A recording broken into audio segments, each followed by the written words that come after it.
Please put your hands together for the one and only Nick Afoa.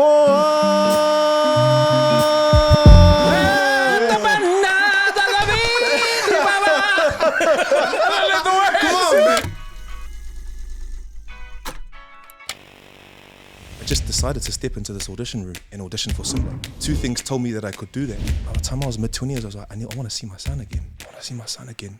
And I felt like I wasn't worthy of it. The day that I asked, I got a reply straight away, and his mum said I hadn't addressed a lot of things that I had carried into my relationships. I reckon my porn addiction started at 14. I was going through a divorce when I was in London, and the amount of times that I've been sitting there and I'm going, far out, Dad. Sorry.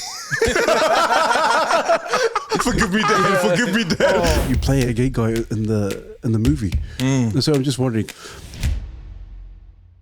Shucks. That's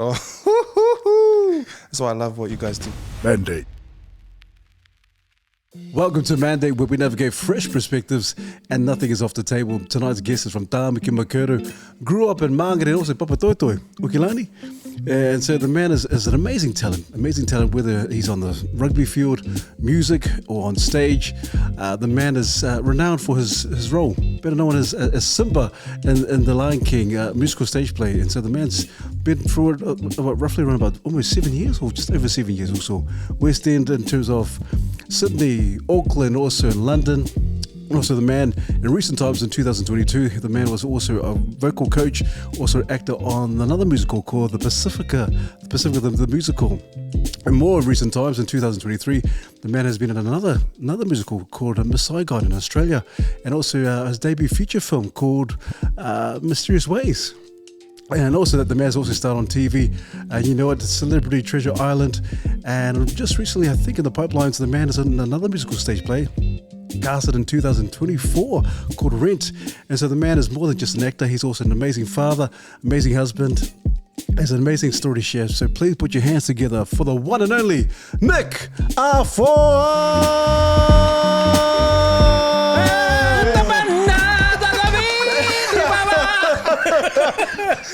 Keep going. Come on, man. I'm gonna get in trouble. You do it again. No. Yeah, your turn. Oh man. Shout also Southside Honored and humbled boys, to be here. Hamo. Good to have you here also. Awesome to be here, guys. Thank you so much. Man. It's an honor to be here in your space, and also to come back out to the stomping grounds where I was born and raised. So even though I live on the shore now, I always, every now and then, find a moment to drive out here and bring wifey and Baba out here just to be out here, So whakataitele. Mahalo love also. Hey, it is a privilege and a pleasure to have you also. Just excited, like Charles and I were just on the back there having a bit of a chat with you, and just excited, bro. Just excited to have you in our presence, but also just to have you kind of grace the Mandate podcast, and so also just to start the ball rolling, also because I know you've been a very busy man, Miss Saigon, and obviously you're back home. So you're back home just for a holiday, but also if there's anything that you can tell us in terms of the up and coming ventures, also the show that's coming up called Rent. So just to give us a bit of an insight of what the fans can prepare for, what they look out for, but also for us as Aotearoa New Zealanders. Yeah, wow.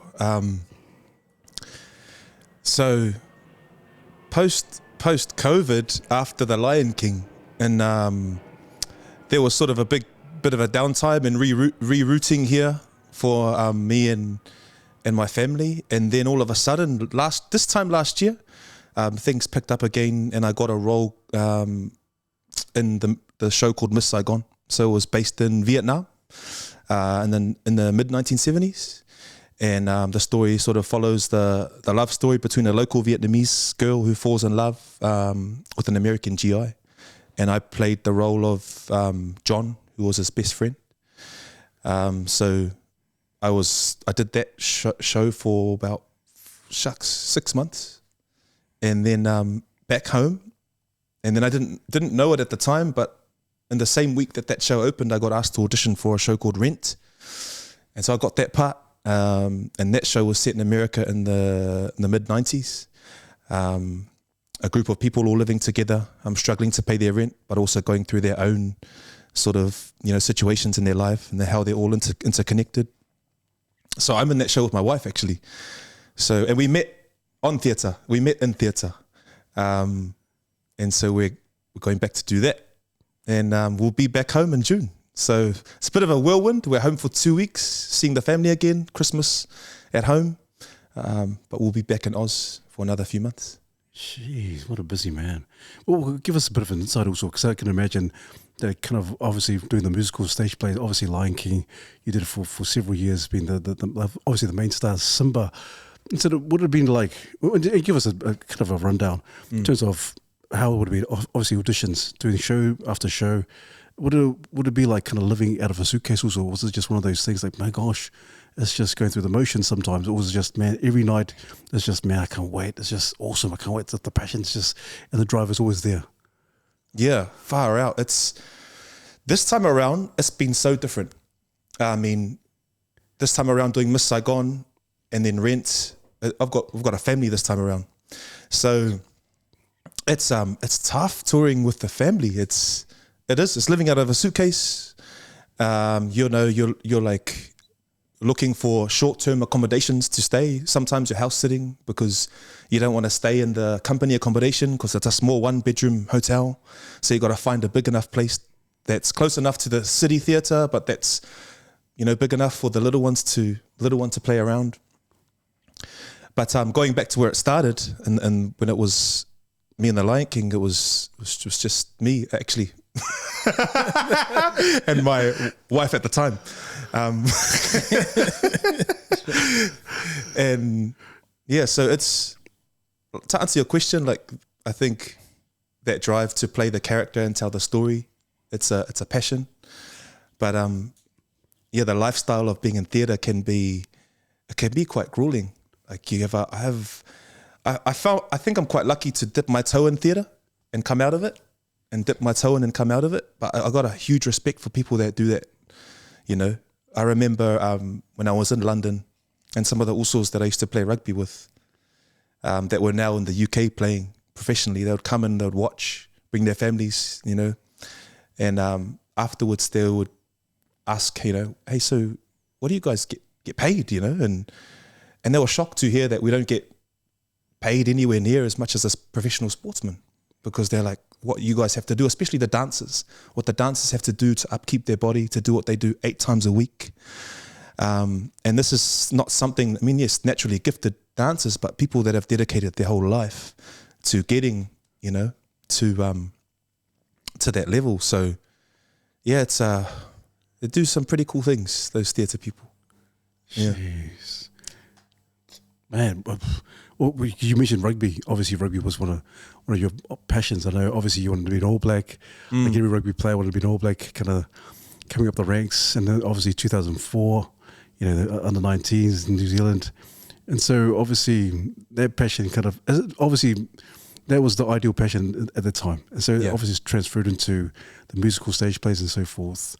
But if you had an opportunity to run it back, because obviously ACL, all that kind of stuff, but if you had an opportunity to run it back and say like, oh, maybe, just maybe, there would have been a chance, or maybe if this never panned out, would it always been the option to even try different sports or try rugby again?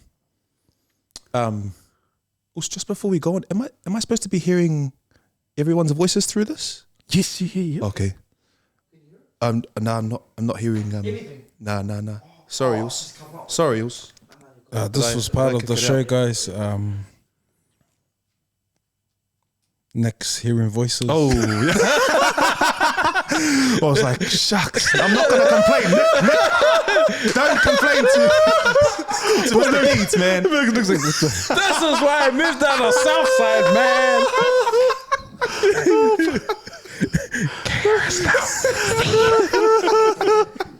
But yeah, also like obviously rugby was a big part of your DNA back in the days, and so I don't know, obviously if you could just talk about the rugby days and then kind of transferring that passion into the musical stage plays. Yeah, far out. Look, I think about that a lot. I think about what my what the path could have been and would have been, you know, as you do. And I just, you know, it's cliched, but I think it was meant to be. And I don't even know, even if I didn't do the ACL, I don't even know if I would have made it anyway. You know, I look at my trajectory, and I was 23. Actually, I was 22. I was in the system. I had played Auckland 19s, Auckland under 20s. I had captained under 20s. And then after that, if you don't make it, if you don't get a contract, this was what, mid 2000s, 2006, 2007. If you haven't quite gotten into Waikato or an Auckland EPC or Northland, you should be looking to go overseas. And so I had offers to go to Japan and play for a university there, to Italy, but I was stubborn. I was like, nah, I'm going to stay here and I'm going to make it. But, you know, a lot of people who were smarter went overseas earlier, you know, and they made money and didn't necessarily make the All Blacks, but made a future for themselves. But in all honesty, I don't know if I was going to crack it. Because when I look back, I can see all the flaws. Like, I can stand outside of that stubborn person who wanted to make it, and I go, Nick, you couldn't tackle with your left shoulder. You never changed the ball from your right hand. You always held it in your right hand. You didn't want to do preseason like a lot of the other preseason guys did. So you were always pulling your hamstrings because you were never fully fit. You know, I mean, not now, but maybe like last year when I was training a lot, I was like fitter than I was back then. It's just a hindsight thing, right? Like you can look back and see why, and helps you to not, to not dwell in it, what could have been. Also have a 18-year-old son, and like, I can see the things that I want to say to him, and I find myself as I'm talking to him, hearing my dad going, your natural talent is only going to get you so far. Yeah. If you don't train, if you don't want to do the hard yards, you're not going to get it. And he was right. He was right. And so, yeah, that's how I see it. It's not a heavy thing. It's just like that's what it is. That's what it was, and it's okay.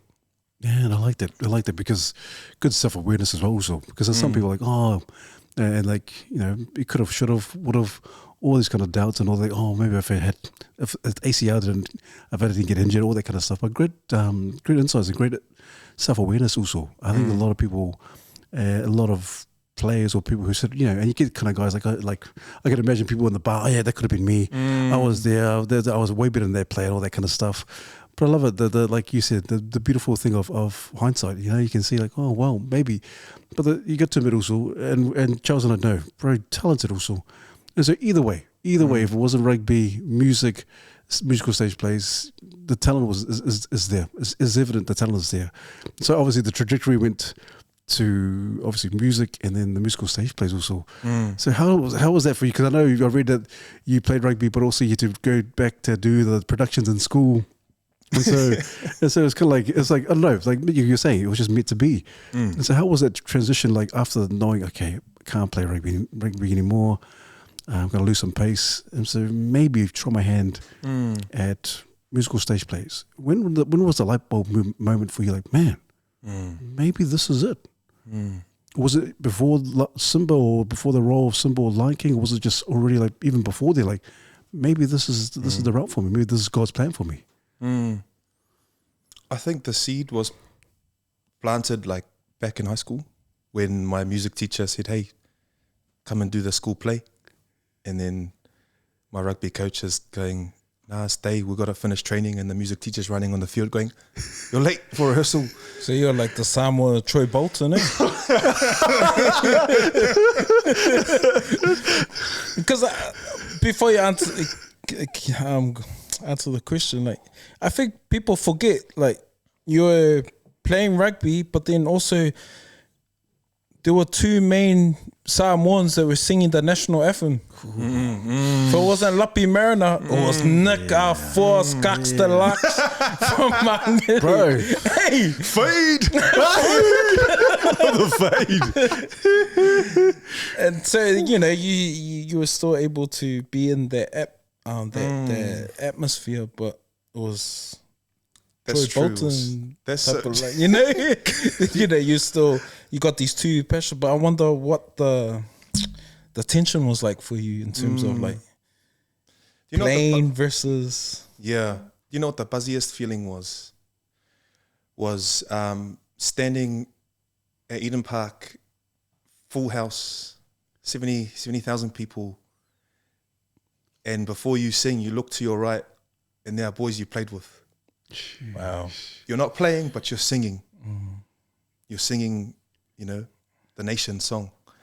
So it's kind of like, the Lord has a sense of humor. Sometimes it's like you didn't quite get it, but you're still on the number one field with your boys. And in a way, it's better than I could have imagined, because you're there leading a prayer. You're pretty much thanking the Lord, God of nations at thy feet, in the bonds of love we meet. Hear our voices. It's some pretty deep words. I mean, the te reo has a little bit more of a deeper meaning. I can't give the exact translation English-wise now, but it was special for those reasons, And it's going back to the whole, it was meant to be this way. But to go back to answer your question also, I'm glad that I get to talk about this part, because I share about it in interviews a lot, and it never gets printed. And it never gets printed because what I do share about is growing up. My dad, who came here when he was 12 years old with his siblings and lived in Mangele, went to Otahu College in Snedden House.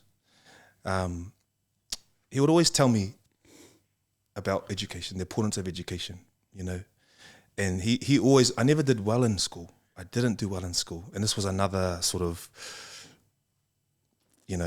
has the potential but doesn't concentrate kind of moment. And after I did my ACL, I decided, I was like, you know what, Nick, go and study. Go and study. Go and do the thing that your dad always wanted you to do, even above your rugby. And so I went and got a social sciences degree at AUT. And it was supposed to take me 3 years, but it took me 4 years. But I got there. And at the same time that I finished that job, I got that degree, I got a job working out here in schools as a youth counsellor. Aorere College, De La Salle College, Tangaroa College, Southern Cross campus. And I loved it. Like, I loved it. It was also another part of who I was. Like, I grew up, as a PK, as a pastor's kid. My dad was a pastor of Shiloh Community Church on Buckland Road, which is still there. But that was where we grew up. And so I felt like I was doing a lot of my own version of what I saw my parents doing, outreach and looking after the community. And then there was always that seed there. I was like, Nick, there's more. Like, there's more. And the Lion King was coming to town again. And I kind of I wanted more. I did want more. And probably fed into a little bit of a journey that I took, and it took about 7 years to learn a huge lesson. But I just decided to step into this audition room and audition for Simba. And so two things told me that I could do that. One, seeing Polly and Māori boys go before me and play the role. Vince Hara, Tūranga Merito. Right, yeah. They'd played the role 10 years earlier in 2003. And I thought, I can do this, because I sort of knew them as well. They got me into singing. I remember going to my first parachute festival in 2003 and seeing them sing and do their thing. And I was sort of also getting into it. And I was like, I think I can do this. But I was also moved by the story, that theme of the father and the son, Mufasa and Simba, that circle of life, that whole finding out who you are and searching for that going, hitting the depths and then coming back to triumph and, responding to your calling. And I thought, let me go and audition for this. And I stepped in the room, and it's a long story. But no, it's good, man. It's good, man. I think people, the viewers and the listeners will love to hear this, man. They need to hear this. Yeah, so Lion King, there's not many other shows that say on the audition brief that you don't need any experience. And this Lion King is one of them. So, but because it's that type of story that resonates anywhere, it can play in America, it can play here, it can play in China, it can play in Africa, and people know not just the story because of the movie, but the story in itself. And I walked into the audition room with the audition song, which was Endless Night. And it's not in the movie, but it's in the stage version of the show. And he's singing the song to his father in the second act. And he's asking why his father isn't there, because he promised he would always be there. Remember when Mufasa's giving Simba that talk? He's like, look up at the stars, you know? They'll always be there to guide you. And so Simba's singing the song, and I have to sing this in the audition room. Anyway, I sing it in the audition room, and the guy who's on the audition panel, I remember his name to this day, Mark Brandon. He said, stop. He's like, you sound pretty, but I don't believe you. I don't believe what you're saying. I was like, okay. He's like, come here. He took me outside, and he told me a story. He told me a story about his father, that was on his deathbed, and the things that he got to say to his dad before his dad passed, and the things that his dad got to say to him. And he said a lot, but long story short, he said, I want to go back in there, and I don't want to hear your voice. I want to hear you. And we went back in there, and the pianist played the first chords, and I sing the first lyrics, and the first words are, where has the starlight gone? Dark is the day. How can I find my way home? And then the first pre-chorus is, you promised you'd be there whenever I needed you. Whenever I call your name, you're not anywhere. And I couldn't sing it. I couldn't sing the song. It wasn't coming out, and it was struggling. I was getting the words out, but there was a fight. And what I didn't know what I was experiencing was being in the moment and connecting to the truth of a song. And up until then, I'd been a singer in the corporate circuits, and you connect, but I'd never felt this before. And anyway, I got through the song. I thought it was terrible. I even cracked on my last note. And I kind of came to at the end, and I saw the panel sitting there, and the guy Mark said, what was going on for you? That was great. That was great. That's exactly what we wanted. And it was one of those safe space moments, like now. And I felt like I could tell them this. And I had, at this point in my life, I had a son, and I have a son who's now 19, who I hadn't met. He was 10 years old. And this is another long story, another long story that goes back to 2003. And he, I'd been in touch with his mother, I was young and I ran away. I was 18 when he was born. He was born in South Africa, Johannesburg.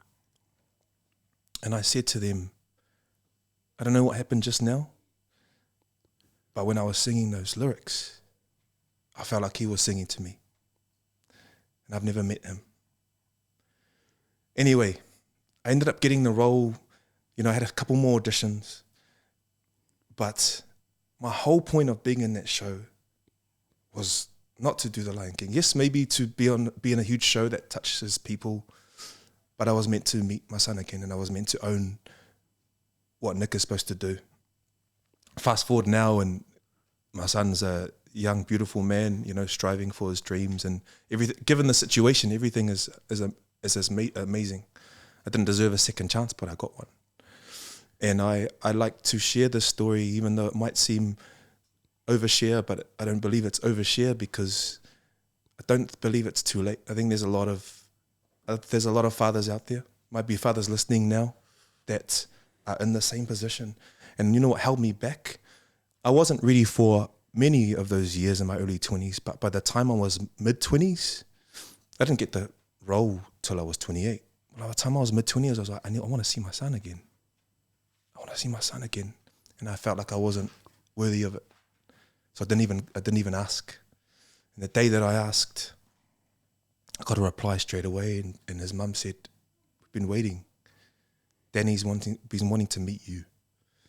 It's always been up to him. And And she said, you're either in or you're out. Don't come back, don't come into his life and come out. Are you in? Are you in? And I met my son at Kings Park in Perth, 2015. We were coming towards the end of the Australian tour. And he lives in WA with his mum and his dad that raised him and his little brother. And I remember, we always talk about it. It's like, remember the day that we got out of our car and you got out of your car and we walked towards each other?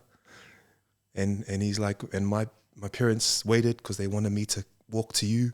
It's like a movie. Yeah, it's a movie. And we just stared at each other's eyes for a long time. And he had a rugby ball in his hand. So I just passed it to me. Passed it back to him. And we just chatted for half an hour before I went and chatted to his mum and his dad, who was an amazing man.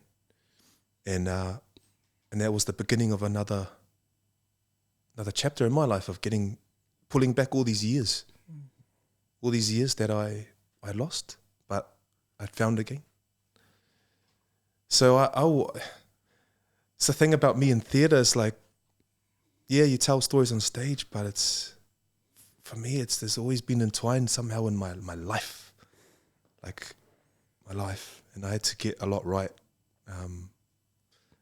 Still do, still a work in progress. Yes. Man, that's powerful. Oh man, Shucks, thank you for sharing that. And bro, I'm just privileged that you were able to share that in this space. And what a powerful story. Never knew that about you, and it just shows like, often I know you don't see yourself as a celebrity or a superstar, but for some you might, and it's easy to see the things that you're doing, and it's easy for us to like look up to it and go, oh man, this guy is, for us it could be like, it paints a picture of, man, this guy gets to do these shows, living this life, but behind it, you're human as well, and you got all these stuff that you're trying to navigate, and how big is that you were able to reconnect with your son, and now you're here sharing it, and I give it up to you. It's like just the journey. And that's just one snippet of your life journey. Like, man, in my head I'm going, man, I got heaps of Christians, but just that image, like, of you reconnecting with your son and passing the ball, and how powerful is that, man? That is movie stuff, but it's real life. Like, yeah, man. He's 19 now. Wow. Just turned last week. Sorry. So you had him when you were 10. So you were scarred to last. So live, bro. It is like what Charles is saying. What a story. It's like, obviously we say it's God's timing, God's plan, whatever it is in terms of, but it seems like you were born to play that role. Like the story itself, you think of The Lion King, and then you obviously your dad and then your own son.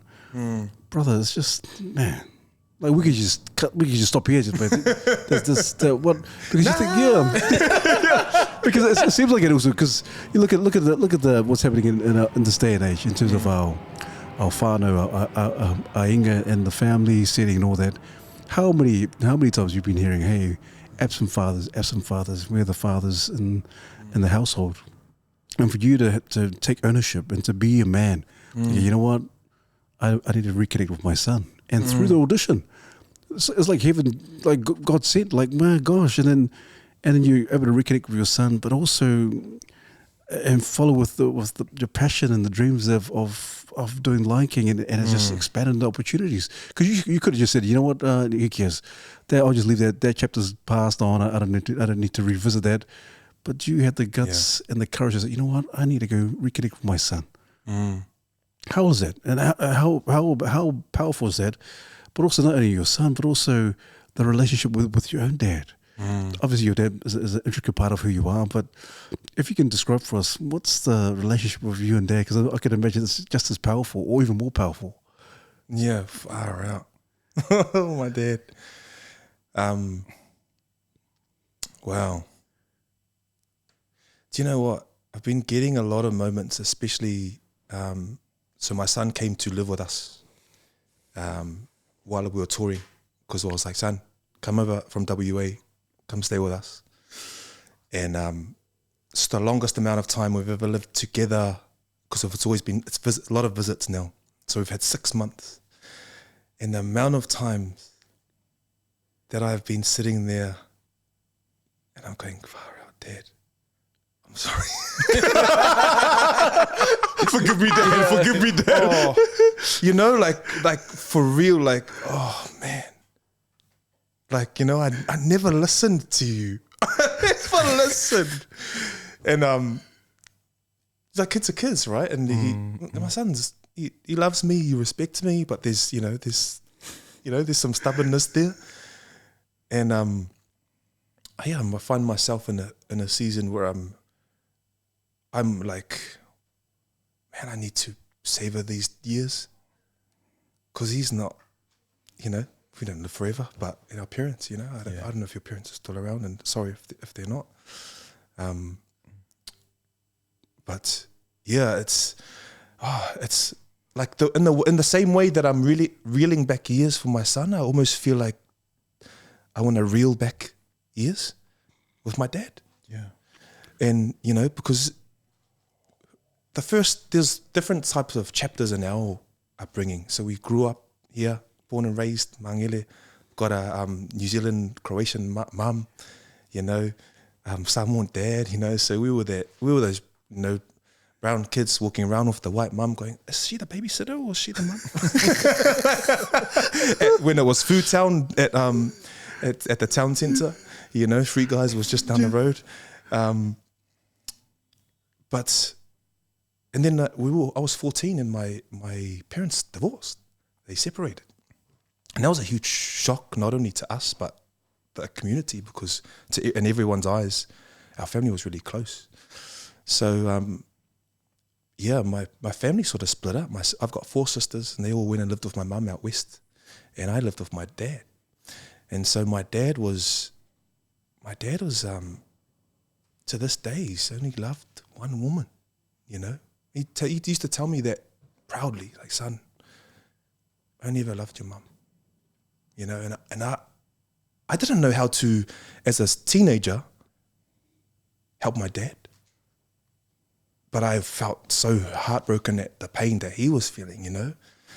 And given our situation and circumstances, we're all still very loving. My mum and dad still live together, actually. It's funny. Things have happened lately, and my mum had to move out, and then she's like, I always knew one day I'd move back in with your father. I'm like, Mum, come on, you can't just do that after 25 years. So to answer your question, it's a lot, because there's also a lot of those years that I think have affected my dad.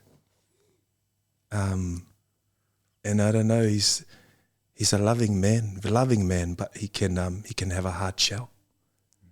And it's understandable why that hard shell's there. And I think it's fun for us siblings to always try and crack it, because we know dad's under there, you know. But I never forget the early years. I think that's why I love driving out here. I never forget it. I never forget him preaching. I was 5. That's my first time I remembered singing. I was 5 years old, and you know, where the worship band is setting up. And I was at the front, and I ran to the front, and I just started to raise my hands and sing. And the lady, and she worship leader, she came up to me and she goes, when the service starts, you're going to come and help me lead the service, okay? Service started, and she came and got me, and I ran out crying. I was so shy. So I think that memory helps me make sense of I get performance anxiety. Like, I get really nervous, but it's that relationship between nerves and what you know you're meant to be doing. So it was almost like Lord was saying to me then at 5, this is what you're going to be doing, my son. Yes, you're going to be scared, and yes, you're nervous and afraid, but this is what I've called you to do. That's so cool. So yeah, all of these things, you know, I remember my dad, and I remember the outreach. And it's funny, the people that know him today might not be like, oh, he did that stuff. I was like, yeah. We'd be sitting at home, and that's why I reckon I got into wanting to do youth counselling and outreach, was because one of my other earliest memories was one day we're at home and he said, son, get in the van. We're going to go with his youth group and we're going to go and pray for people who are tagging. Mate, can we stay home and watch The Simpsons? Please, Dad. Get in the van. Let's get in the van. I remember stopping at, I remember where it was. Oh, do you know where Pack and Save is? The marae next to... Yeah. I don't know what the marae is called, but back then there was an alleyway there, I think.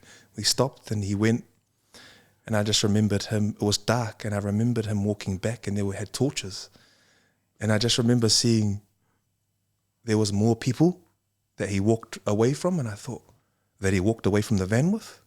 And I thought, he's found taggers.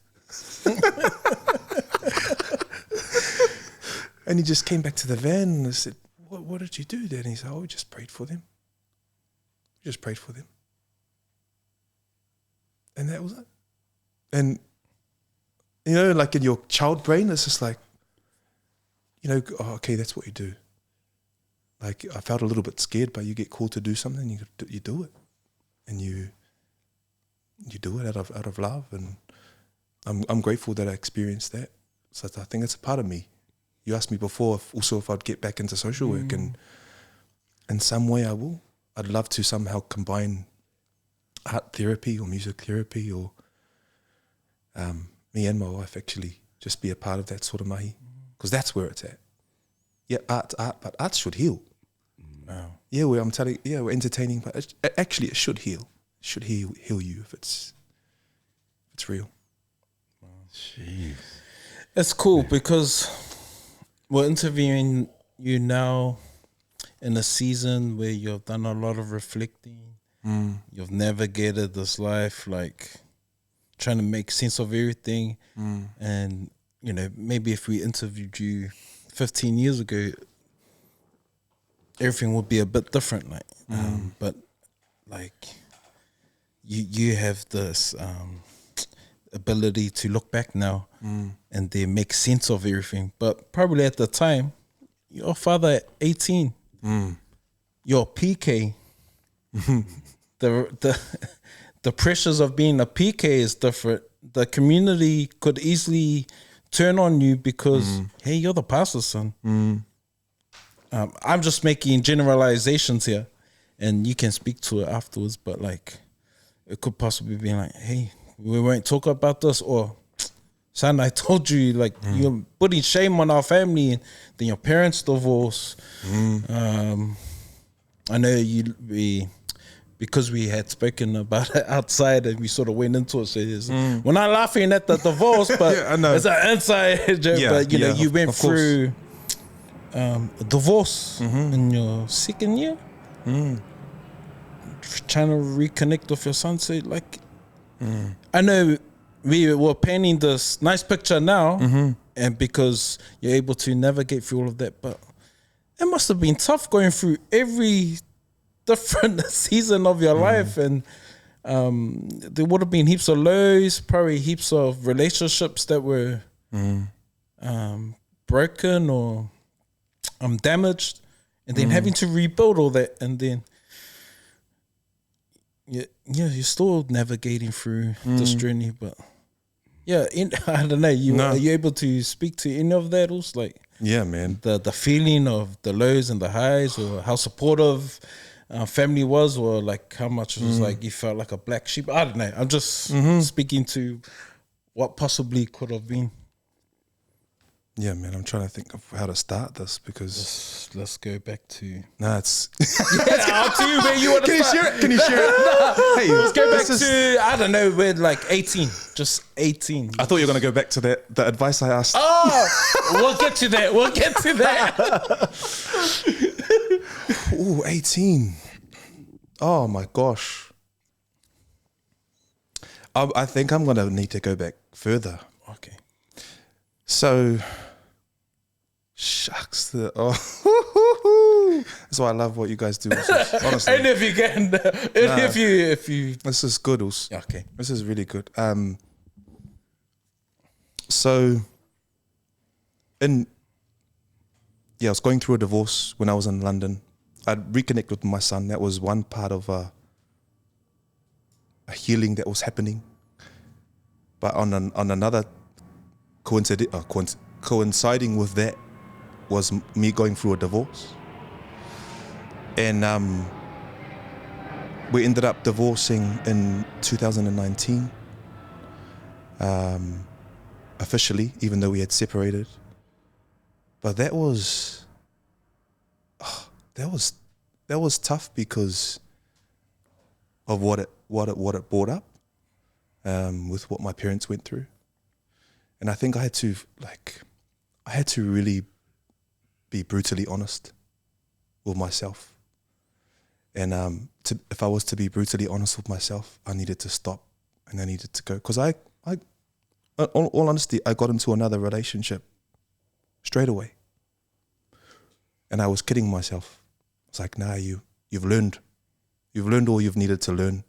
You know, you've got these other things going on. But you know when you just know there's other things? No one else will know, but you know. And something told me at that point, I mean, I think the Holy Spirit was telling me for a while, but I just actually finally chose to go, Nick, you need to explore what this is. And so, shucks, you said, and so I got proper therapy for the first time. And I know it's not everybody's thing. And I didn't even know if it was my thing. But I thought I needed to go and explore it. And the reason why I went was because I went, Nick, do the math. So I rewound every relationship that I had. My wife at the time, my partner at the time I was with, who is now my wife, my lovely wife. But before her, I was with my ex-wife. Before my ex-wife, I was with another ex. Before that ex, I was with another ex, my son's mum. Before that ex, I was with my high school sweetheart. And before that high school sweetheart, I was with someone else. And there was never a break in between. I never had a break in between. So I carried a lot of things.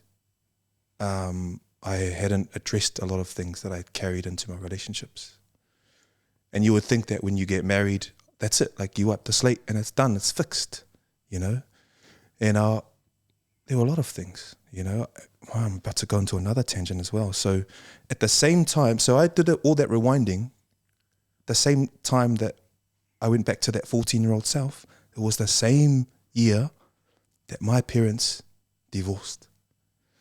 And so I went, far out, Nick, you were trying to save your parents' marriage through your relationships, not consciously, but you didn't want to feel. I remember the day that my dad left. He left, we were living on Great South Road in Papatoe.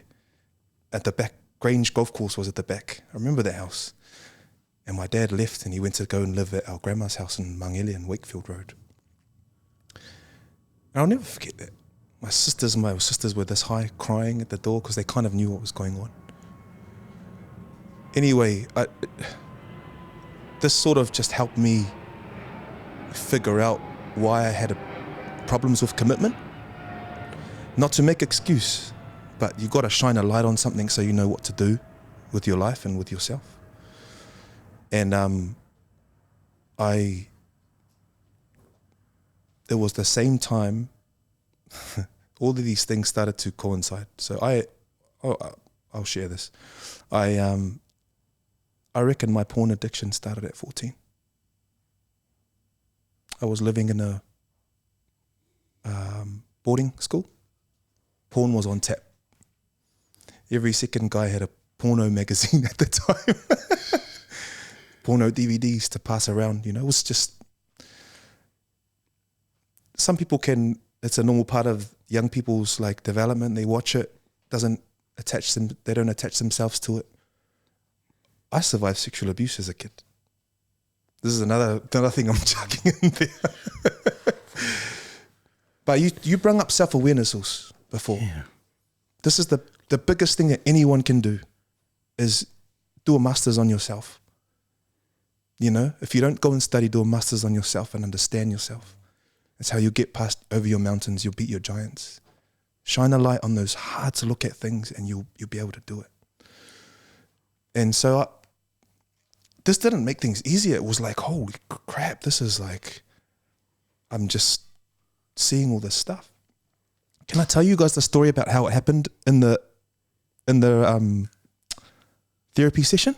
Please, yeah. Please tell us, man. Yes, please. Sorry, I'm talking too much. No, bird. Sorry. This is beautiful. This is what our men need. Only if you feel safe. You know, I do. Yeah. I do. Because, man, it was at the point where I thought this therapist I was like, I'm wasting freaking 100 pounds on this guy for 45 minutes. Yeah. There was sometimes I would turn up to the therapy session and I wouldn't know what to say. And I walk out after 45 minutes and be like, our time's done. I want a refund. Shucks, man. But you come to learn, like, there's things happening. And like, for anyone that goes through, whether it's therapy, whether it's a season of letting go, give yourself time.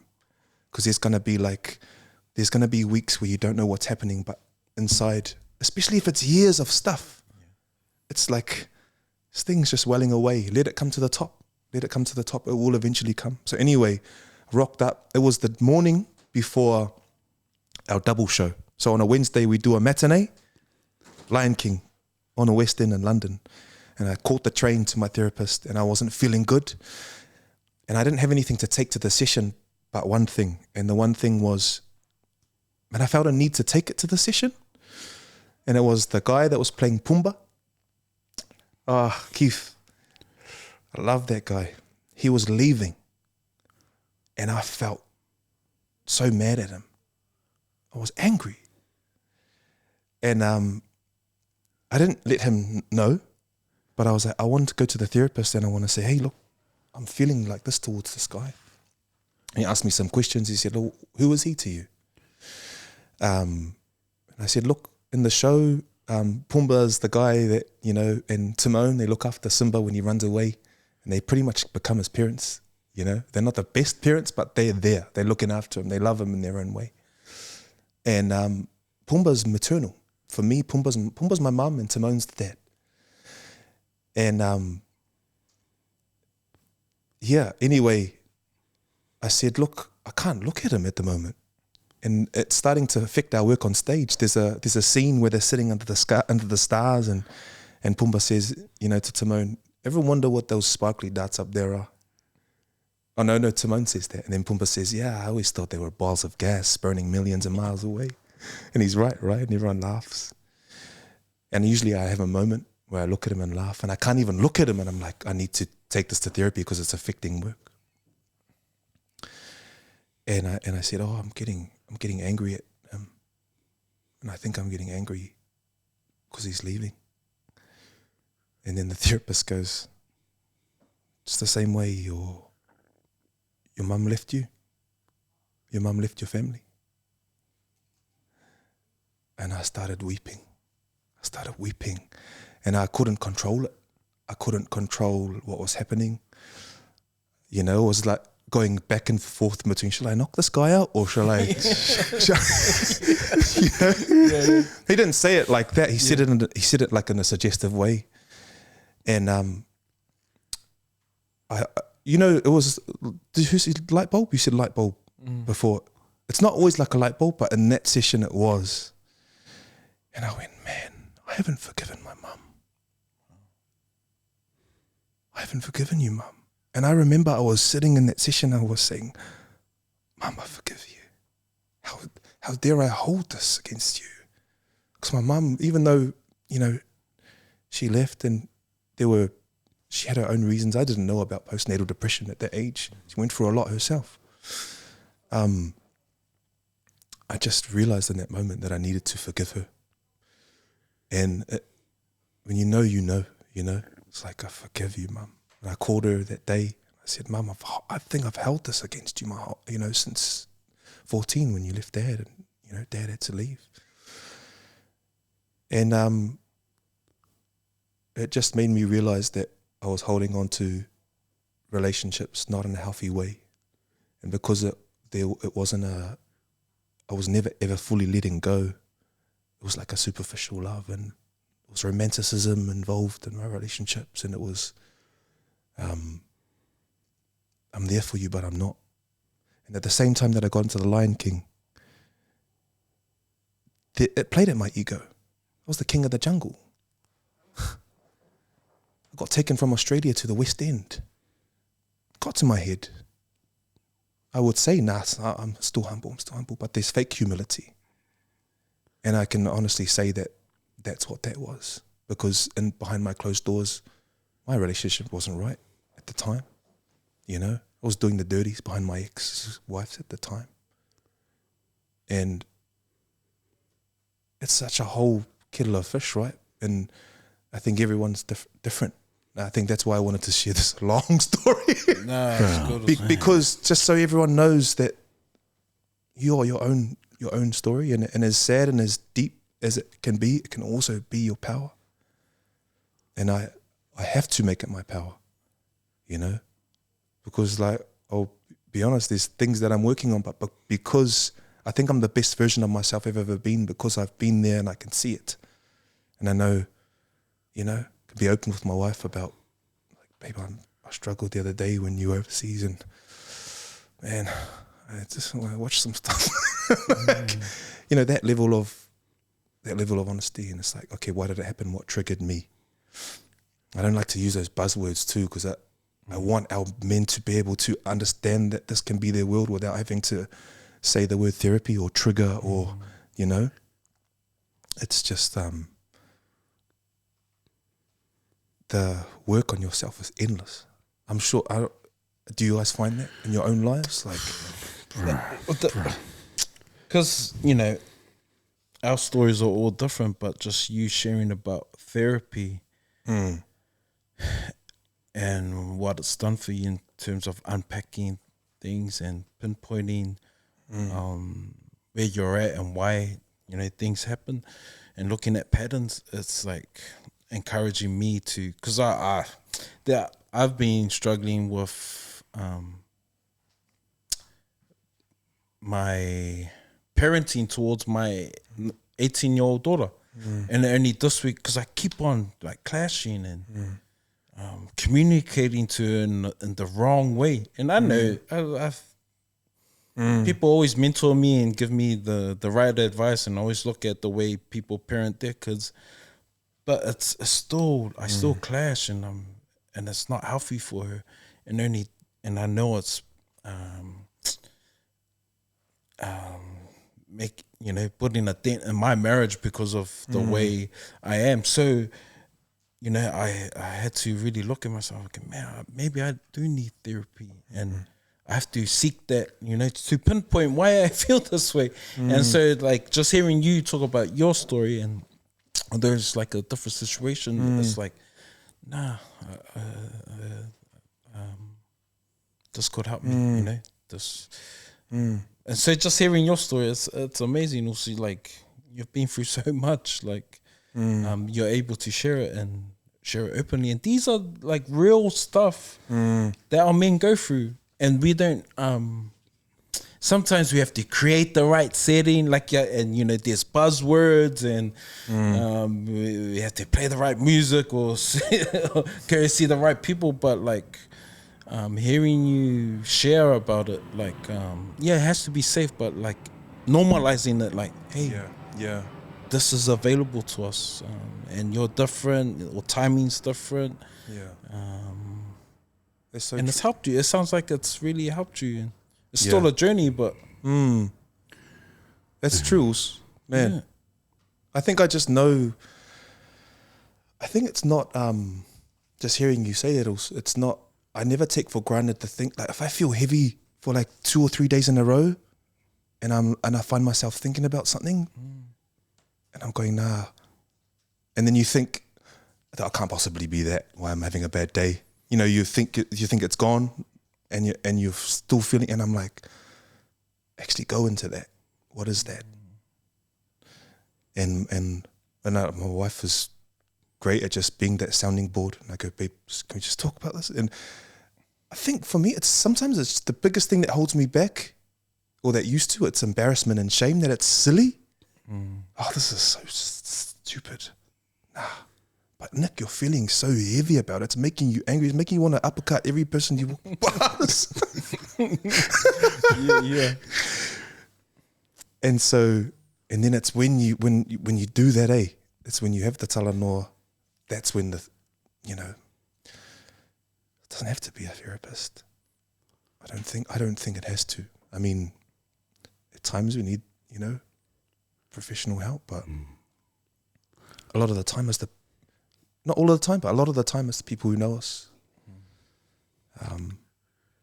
What made you seek the professional help? Like, was it you got to a point was a bit rock bottom or too heavy that was like, man, I can't figure this out? Like, because some people hit rock bottom or they get given an ultimatum like, hey, you better change or go see the right help or else I'm gone. Yeah, just so like men listening might be like, oh yeah, okay, this what happened for him. Maybe might not be. Yeah. Nah, it was because I knew deep down. I was like, you're gonna do the same thing. Like Nick, don't bullcrap yourself. At the beginning of 2019, I did this whole like social media detox, like. But it honestly worked. Like everything that I wanted to cut out, I don't even know. I went vegan for a whole year. I was skinny, man. Didn't need to do that part of it. But I came off social media. Like and it was hard because I realized, oh shucks, this was a distraction because it's really forcing me to look in. But I told myself I loved my partner at the time, who's now my wife. And I was like, you're bullshitting, Nick. You're bullshitting. And that's why I understand now they say love is a chore, like what you do. When you're young, you don't understand it. You're like, nah, it's a feeling. The feeling happens the feelings are the result of how you foster your love, right? I don't know if you agree with that and believe in that, but I learned that, like, I needed to do that. And that's what made me look for the right therapist. It was important for me that I had a therapist that was a faith-based therapist, but that was just for me, like that understood how I worked through things, and I was going through some things that in the end only just became between me and God because of what you do when you stand there and you vow, to someone in front of God. And like everyone else can say, you can move on, you're fine, but like, then there's like, you go home and there's like, something's in your heart and it's like, oh. And I was like, nah, man, you haven't done anything. You do some deep work. So I had to do that. Man. Also, man, you mentioned the word deep. It is deep, man. Obviously we talked about self-awareness and some of the things you've shared. Also, there's some deep stuff, and there's some stuff that people would not even know. Yeah, would not even know. And obviously the viewers and the listeners like, oh wow, I don't know Nick was going through that. But I tell you, I can guarantee you this also, just what you're sharing. Obviously, you look at some of the stuff that men go through, obviously porn addiction, all that other stuff that, it could be in terms of relationships, all these things that we as men go through. And things that we're ashamed of, like you said, we're ashamed of whakamau, can't share this, I can't even talk about this, because if I talk about this, obviously you're being a PK kid, your faith, all that kind of stuff, and you put all those things in the mix and think, man, and some of the things that we don't like about ourselves, the things that we kind of keep in the closet, so to speak, and it's real dark, these secrets that we don't like, that version of who we are, But it's that flesh, you know, that things that we don't like. And we can keep it in the closet, we can keep it in the dark for years. But for you to share that also, and to have the courage to share that, I can guarantee you this was a lot of men listening and watching that, wow, I can actually free myself. So it's healing. Because people think, obviously, yeah, and like you said, people can go to a therapist, whoever they want to confide in, or whoever they talk to, or best friend or family member, but they do have the power to free themselves. The actual power to free themselves. It's not, and what I'm gauging is that it's not until they actually get to the point where, you know what, I can't tell this, I can't bullshit myself anymore. And for you to share that, why also, that's some healing. Because it's got me thinking about myself as well. Some of the things that I do, like, oh gosh. And that's what it is. It's like iron sharpen iron. You know, men actually having this real kōrero talanoa that, wow. And people think, man, nah, not Nick. Nick's not that. You know, people can see on the outskirts and on the outside, they go, no, Nick, that's not. But for you to share that, like, wow. And it makes men, I think, obviously appreciate it, but also feel like, I'm not alone in this. Yeah. I'm not alone. If Nick's going through this, Yeah, man. and you mentioned sexual abuse, all that kind of stuff. Wow, divorce, family. Wow, Nick, I didn't see that. I didn't know that. And for you to go through that and go through get to the other side, even in the midst of adversity, go, wow, and still be successful. It brings a lot of hope, also. It brings a lot of hope. Yeah, man. Man, just for you, that's some deep stuff. Like, I'm just sitting here, man. So I'm just contemplating for myself. Like, bro, this is some real good talent also. Oh, Yeah, man. because what you highlighted is that the power of doing that masters on yourself, like that self-assessment. Because if we don't get it right, we're gonna see all these stats. We see more broken relationships. We continue to damage our relationships. You know.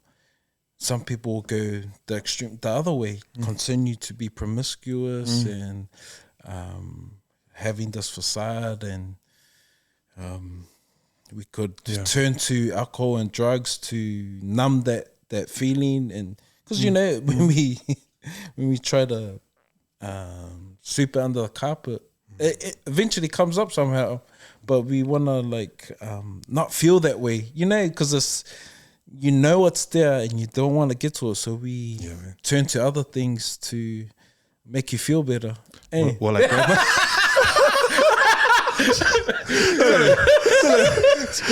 You're triggering me. That was that word, the buzzword. What was that buzzword you said? Oh my goodness. That's why I stopped, because you were talking about you used to be youth counsellor and going. But as I say, Dick, it's a vicious cycle. It's a vicious cycle if we don't deal with it and be honest with ourselves.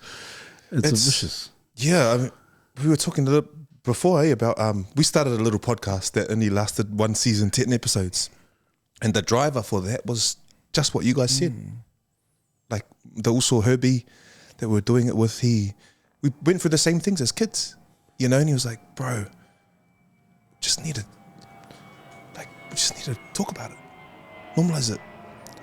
If it's normal to hop on your phone, type in a porn website and it can come up in a second, it should be normal to be able to talk about it, you know? And it's crazy how accessible that stuff is. But anyway, yeah. I think here's the crazy thing, and I think everyone has their time, and that's why it's important to like be with someone till they're ready. When I got that job as a counsellor, I was working in an amazing team of 10 other young Pasifika, Pālangi, Inkia, you know, diverse in their ethnicity, diverse in their training. We were so close. I worked with them for 4 years. I never said anything about my son. I never told anybody in that team. My close family knew, but you would think that environment would spur on, oh yeah, you should talk to these. I wasn't ready. But in that audition room, somehow I was. You know, sometimes we're not ready. Yeah. And can be the tricky thing, I suppose, is if you're on the outside and you know someone needs some help, it's like, what do I do? You know? Just driving down here out south, my cousin dropped me off. You know, I'm so alofa to that guy. Like, we grew up together, and he's gone through his own journeys, and I feel like he's the type that we sit in the car and we won't say anything for about 10 minutes, and then he'll say something, you know, and I know there's some things there, some family things that go way back, and there's that part of me that's like, oh man, let's talk about this, but I'm like, just be there, just sit with him, and just that space is just remembering that's it. Like that counselor that I wanted, I forgot. he just knew. He's like, I'm sitting here, I'm in this space, and there's things going on, but when he's ready, you know. That's important, because there's this, on the flip side of trying to normalize these conversations, there's this big push on like, be that support person. Like, it's not weak to speak, but sometimes we, as a support person, we want to quicken the process, or we want to be that person that's like, come on, man, let's talk about it. Or you really want to help, but the other person's not ready. So like it's important to realize, man, just being present. You don't have to say anything. Just be present. As long as the person you're supporting knows you're there, and their time when they're ready, they will share, and you just got to make sure you're ready. Hey, like, because some men are simple. Like, we want to talk about. We know that we want to share about this, and we have our we know we need some me time and some boys time, and there's certain spaces where these are the guys I can be me. Let my I used to have hair, but let them have my hair loose, or I can't remember the saying. Where I can just be me, but then they're not probably the same guys that I would have a deep conversation with, and then you got your other circles like, man, I know I'm gonna go and iron sharpens iron. I'm gonna share this. I can just, I can blurt out everything, and I know that someone's gonna like just listen. Yeah, and so it's important knowing their spaces, knowing who you are, and and then for our partners to know that, hey man, these guys they operate different. Yeah, we're not the ones that are always like, oh my gosh, no disrespect to women, but sometimes we just need to just like have a beer, debrief, have a laugh, debrief. When you see us come back at 3 o'clock in the morning, it's because it takes us 6 hours to have a laugh. Just to sit there for 3 hours. Sit there for reflecting, babe. But we're talking about each other. We ain't backstabbing. Oh wait, sorry, this is a different session. Sorry, this is a different. Wait, I think I'm oversharing. So I have to not watch this one. She'll be like, yeah, that's my husband. Idiot. Love it, 100%. Yeah. I don't know if I said anything that was relevant to all men, or there's probably some men. That's not us. What are you talking about? That is us. That's us. Back me up, please. I think I need to learn that. You got your bagels. Oh man. It is learning the who to open up to though. Yeah. I think sometimes I need to learn how to not tell everybody.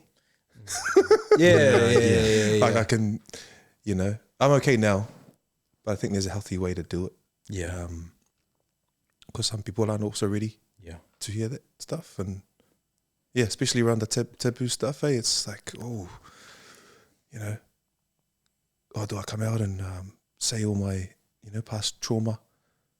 How do I do it? This is also, I know I said this before, this is a beautiful space, and like, this is your own version of changing the world, of changing the communities that you want to see. If a big part of the problems that we see is, is fathers not being present, is people not hitting the mark that they see, it comes down to being heard, and like you guys provide the space, like, so it's been cool to see Yeah, You know that. So thank you for having me. Oh, no. bro. Yeah. No, it's just No, thank you. oh man. We're Thank also you. aware, like, with these type of spaces, like, especially for the young ones, because everything's a vibe now. It's And vibe, so, eh? yeah, it's a vibe. You gotta, if you're looking in, it can be too heavy sometimes. Yeah. Especially if you're just, I don't know, probably if you're not going through or if you're not ready to like confront certain things, this could trigger something and it'll be like, man, that's a bit too heavy. I don't know. So it's like, how do we, oh yeah. Although we know that we want to encourage and have this platform to have you know, these certain conversations, we also are aware that the space can be a bit heavy if it's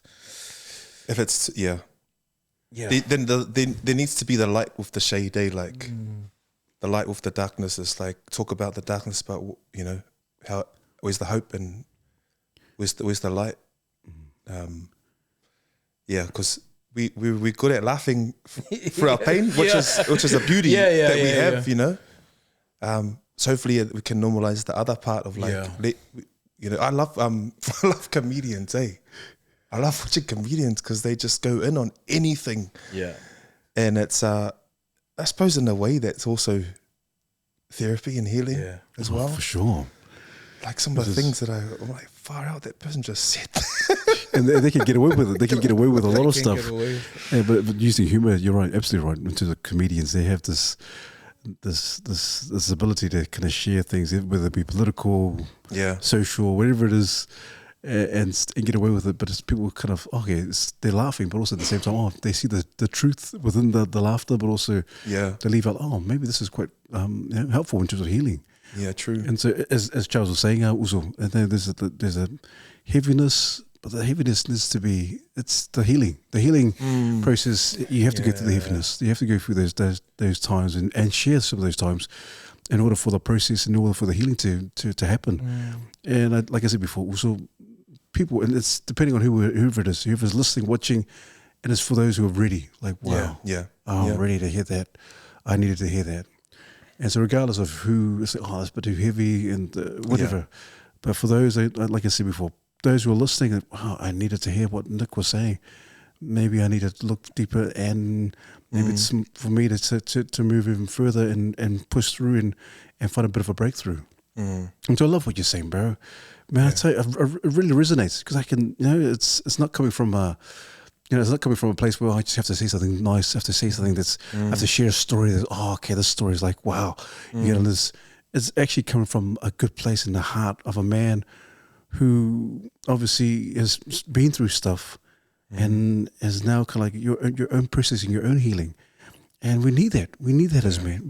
We need this in this day and age where people need to hear, wow, whether you're a celebrity, whoever you are, and whatever background, people need to hear this. And like Charles and you were saying, we need to normalize these conversations, these courageous conversations to go, wow, I need to talk about this. I need someone to, and if you're not ready, all good. I'll still stay in the space. Yeah, I'll stay in the gap.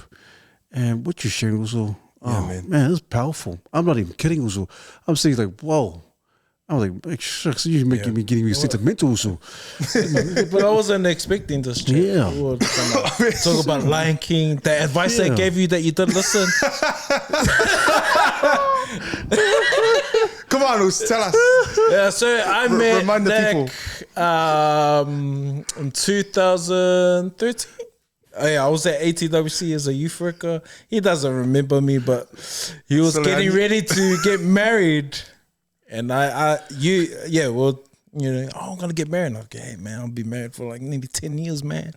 I got some wisdom on me, man. What should I be expecting? I go, hey man, sex starts in the kitchen. You never started in the kitchen house. It took me 10 years to learn that. That's why I didn't. Put in the work, man. You can't expect, the intimacy to start on the bed. It has to. What do you wear when you're cooking? Triangle undies. Everyone knows, man. Everyone knows. The apron. And if you're sweating, they add some salt, natural salt. Nah, man, this is bad. I'm lying. I do cook now though, so maybe I took it on board. Good man. But I do want to ask you something. Oh, damn. Oh, now I want to go back. No, I just I'm not ready, man. Okay, carry on. I wanted to ask him before, but I was sidetracked when you were talking about what you're going through with your daughter. So I got a 19-month-old daughter. 19 months. 19 month. Okay.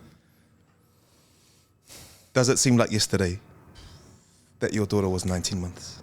It goes just like that, man. Far out. I'm sure it does, because I'm sitting here and I'm just going, today, she's got this toy at the moment and it's like a tiara, but there's a veil attached to it. And she walked in the room and she ran in the room and she had it. And my heart sank because I saw a bride-to-be that I have to one day give away. Yeah. I went, Yeah. as beautiful as you look, my darling, I'm going to have to give you away. I mean, Yeah. she might not want to get married, but I hope she does so I can have some more grandkids. But I'm just like, and I'm like, oh man, the amount of times that a daughter's going to break your heart, right? And I'm like, but not in just a natural part of being a parent. Like, I'm like, oh. Yeah. And you know, as hard as I'm trying, I know I don't always meet the mark with like how I'm trying to be there and raise her and discipline, and you know, I'm starting to raise my voice a little bit, and my wife's like, "Don't yell at her." I'm like, "She's old enough to learn, babe." Like, is there any advice you'd give to a dad that's raising a 19-month-old, 1.5? You know, like that's where I'm at. True. And I don't know if I'm going too far into it. And do you think about, like, do you get those moments when you're talking to your 18-year-old and you're... I don't know. Because Pete's got an 18-year-old As well? Yeah, 18-year-old daughter. And I think for me, like, because my journey, like, as a man, like, evolved, but there was, with my eldest daughter, it was tough. Like, I look at her now and I still look at the 3-year-old princess that I always want to protect, and that I can't, that I have to be the man to like provide. So I'm always looking to the future. I'm always like looking ahead, but I'm not like looking at the now, what in terms of her needs and what she needs from me. And with parenting, it's like the way you're taught, and so it's, unconsciously you're like doing the same thing. 100%. But what worked for us is traumatic to our children now. And so I have to like unlearn some of that. Yeah. And so it's really tough. But I think the best advice is like that I wish I learned, and I probably learned later on, is the communication with your partner, like in terms of the parenting that you want for, you guys need to do together for the child. Because I think, because with our daughter, we're new parents. I was only 20. We grew up in a time where the dad is the provider. He goes, works, provides on the table. That was it. Yeah. And so, and then we always watched our parents argue in front of us. And I think the best advice was like, never let your children see you like. But everyone's different. So I think the best advice is like, trust your instinct. Yeah. Listen, like I always say, take advice like a piece of fish. You take in the flesh, you spit out the bones. Don't be scared to talk to guys that are going through it as well. But take in the flesh that's relevant for you and spit out what's not. And then trust in that the child that God's given you, that He's given it to you for a reason, and trust in that. Because sometimes you can look at someone else's parents and go, oh man, I want some of that. That's so awesome. And then you try to adopt that and it doesn't even work for, you know. But I don't know, I'll talk too much, Pete. No, that's awesome. Because you're an amazing father, Pete. That's awesome also. Yeah. Yeah, Man. Awesome, Charles. I think because you're wanting in, you want advice from a 19-month-old. Also, I can go back. They won't remember. Just come back with she's 3 now.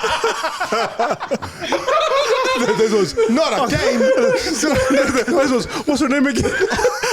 No.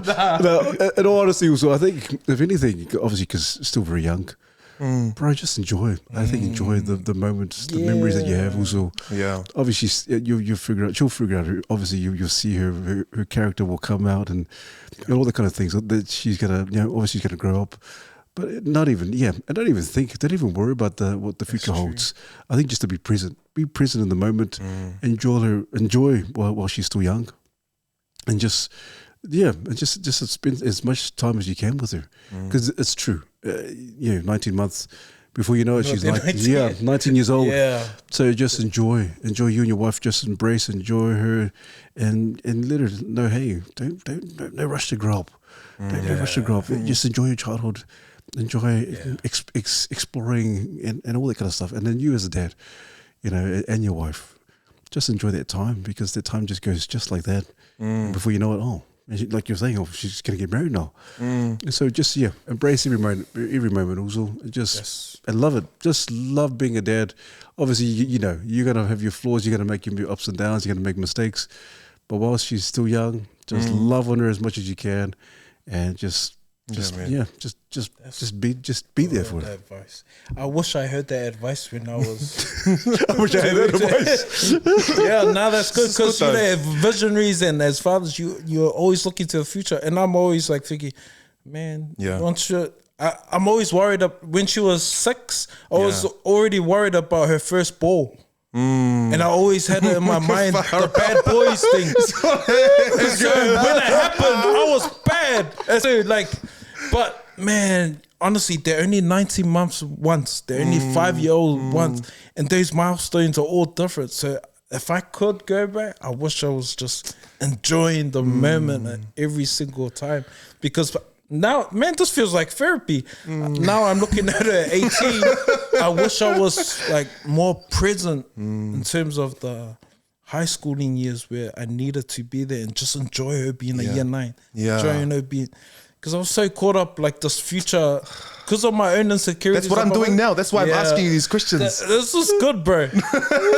Man, sorry, man. I'm gutted, man.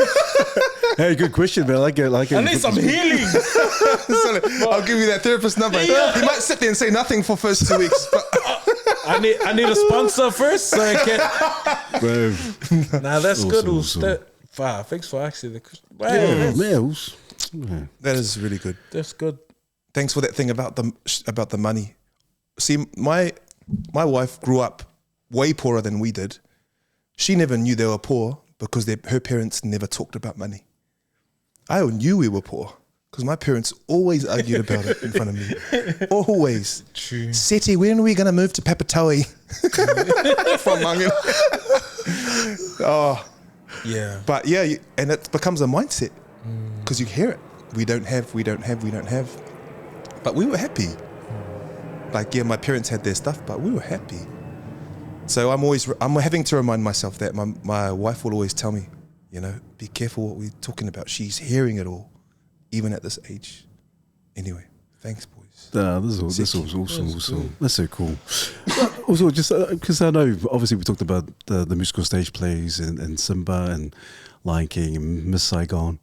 And it'd be interesting to know, because obviously you're a PK child, and so the feature film. I don't know. Hopefully, not prying too much into the mysterious ways, because you play a gay guy in the movie. And so I'm just wondering, because of your principles and obviously your faith as well, and the background of obviously of God and so forth. How was that? Because I'm thinking, I can only imagine, man, there would have been such a conflict to play this individual and a main character in this movie, with all the just kind of these things, these principles, these godly, all these biblical principles, so to speak, and think, okay, how do I tackle this character? How do I play this character? And with all these things that I have, it would have been such a struggle. Was it an internal struggle to put up your hands, and say yes, and say, okay, I'm going to play this character? Walk us through it also in your own words. It was a struggle, eh? Thanks for asking, because I forgot about that in this, but it was a far out. So Did you where feel was you I? were playing Peter Andre, Mysterious Skill? There you got there again. Damn! Already signed a contract! We had to set up for a whole year for this, man. You're not showing my Mysterious ways is a mysterious girl. Actually, yeah, we had finished Lion King, and I'd got the message from the writer and the producer, and we had a Zoom about as soon as I got the script, as soon I went, oh, Lord, why are you sending me? Are you sending me these things, or what is this? Like, and my first thing, obviously, mum and dad, what are they going to think? They've always been very supportive of me, but I knew, just given the topic, and it's funny, I thought that my dad was going to find it harder, but it was actually the opposite.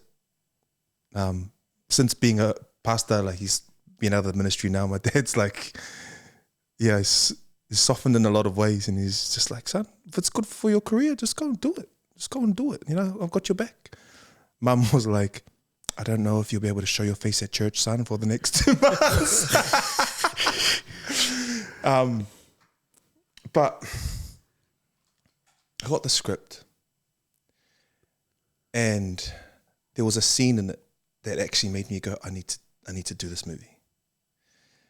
And the scenes that touched me and moved me was the scenes between Jason. I played the role of Jason. So for people who don't know, the storyline, Mysterious Ways. So Jason Ioane falls in love with his prison counselor, who was also the chaplain at the time, and they fall for each other while Jason's in prison. And anyway, Jason gets out eventually, and they want to make their relationship public, and they want to get married, and they're in the Anglican church. So, you know, if you know denominations, you know how the Anglicans are quite liberal with marriage.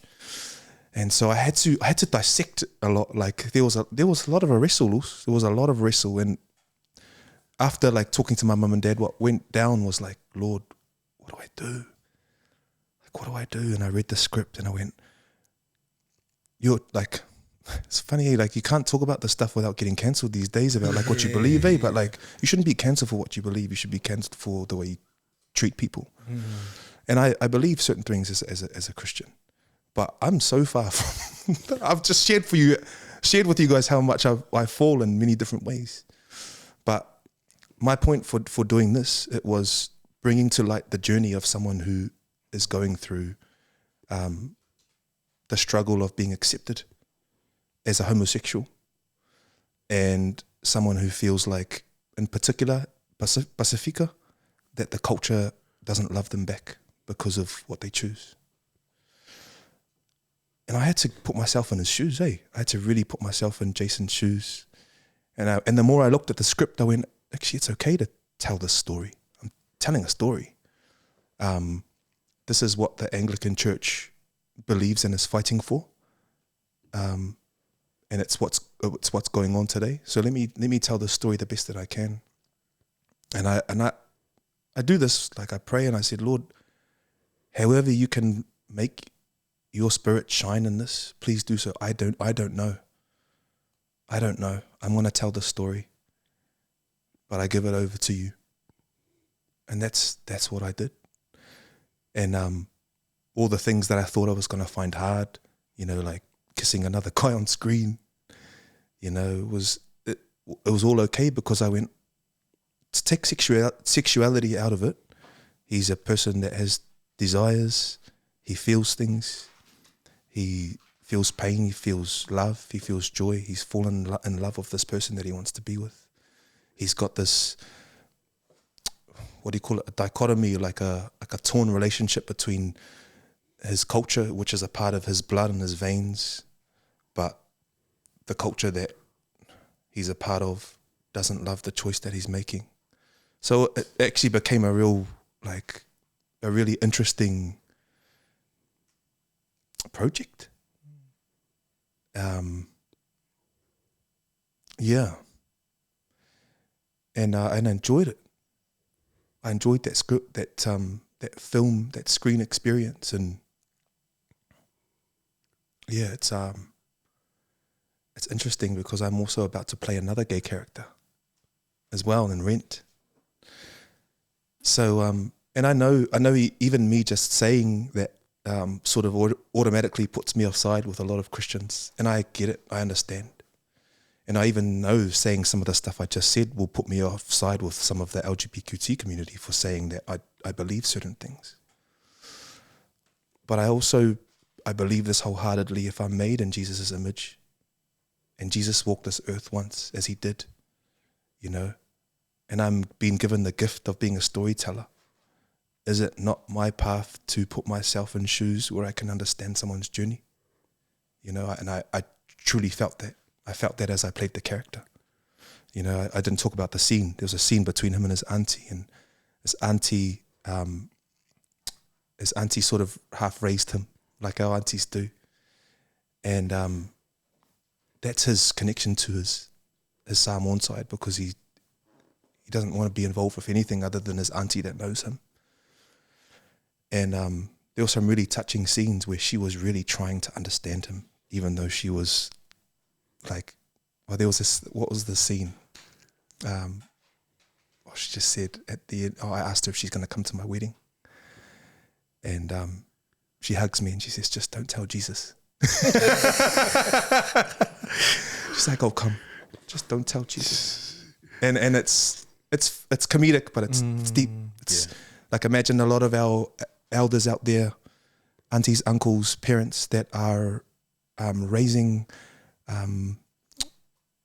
children that are attracted to the same sex, that are in the closet, so to speak. Can we say that? You know, imagine also them not knowing. How do I be? I love my child so much, but I don't understand this, but I love them so much. How do I be? That's what stuck out to me in the script. And they were my favorite scenes to play with Auntie. Yeah. I went in a long sort of trying to be careful around those.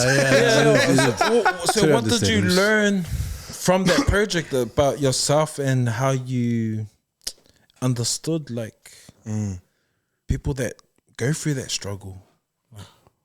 Because my thing is like, yeah, it would have been tough for you to come to decide to make that decision to play that part, but also like it highlights like, and I haven't seen the movie, but church has done a really bad job in terms of outcasting those, yes, you know, in that community, and and so there's always this conflict and tension in terms of how do we walk alongside each other and support and love one another without, you know, and coming to an agreement, because we're always cancelling each other out. So I'm really interested to know like the stuff you learned and came to an understanding about, like, and where you sit in terms of like. This brings up another thing, and it's like probably one of the biggest struggles. It's like as a faith, as a Christian, so how to be in this world, in this day and age. And it's just like, here's where I was in 2018. Do you remember when that stuff happened with Israel Folau? Yes. And I was in a rehearsal room in London, and I was about to rehearse with our director at the time, and a lot of other cast members. And the director came to me and said, have you heard about that bloke, that rugby player guy who just said this stuff on, you know? And I looked it up while we were doing I looked it up, and I was like, oh shucks, you know, he went in. And on the spot, in the moment, I went, oh, what an idiot. What an idiot, man, what an idiot. And I went home that night, and I said one of the longest prayers I did in a long time, because I just felt like, why couldn't you stand up for another person of faith? And I went, but there's got to be a reason why you stayed quiet, Nick. And I did stay quiet because I think as a Christian, if we are following this text that was written thousands of years ago, and especially when it doesn't just talk about homosexuality, it talks about so many other things.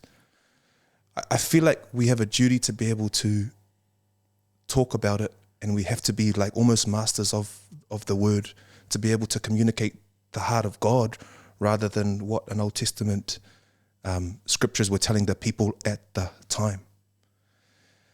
And so I felt like I was a pretender, and I was like, Lord, I'm sorry. Like, why couldn't I stand up for my faith? And I think from that moment on, shucks. Cancel this, I don't care. I actually don't care. Honestly, I don't care. I don't care. I care about being open, and if people hear stuff, they hear stuff. Where was I? I went, Nick, you've got to be better at this. If you ever are confronted by somebody, you've got to be able to communicate the heart of God when it comes to this. So for me, there's the best example for this, and she won't mind me sharing this, is my sister. My sister grew up identifying as gay, as young as we can all remember. This is another curveball I'm throwing in there, guys. A pastor's kid. Can you imagine, what our parents were going through? And I remember it. I remember how young my sister was, and we could sort of see her develop through her years, and we loved her. Her and my dad ended up being best friends, and they still to this day that my sister lives with him. So it's not even an issue. But my sister is someone who's a Christian, and I'm about to raise this, but it just is what it is. And I think these are my most inspirational Christians, actually, is she will admit that she has same-sex attraction, but she chooses Christ. And as much as people probably on the other side of the fence want to yell and scream at me and say, oh, you indoctrinated your sister, oh, your parents told her it was wrong. My parents never, ever did. Ever did. And can I not share the story of my sister, who is probably the most devout in our family, about her walk with God and the struggles that she still has, but the joy in choosing Jesus.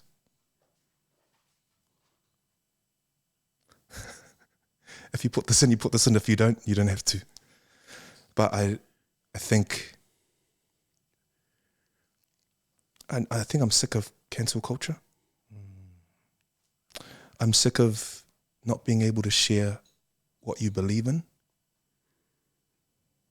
when what I believe in and who I believe in comes in an absolute form of love. And if my sister was here, she'd be able to speak on her life and journey a lot better than I just did.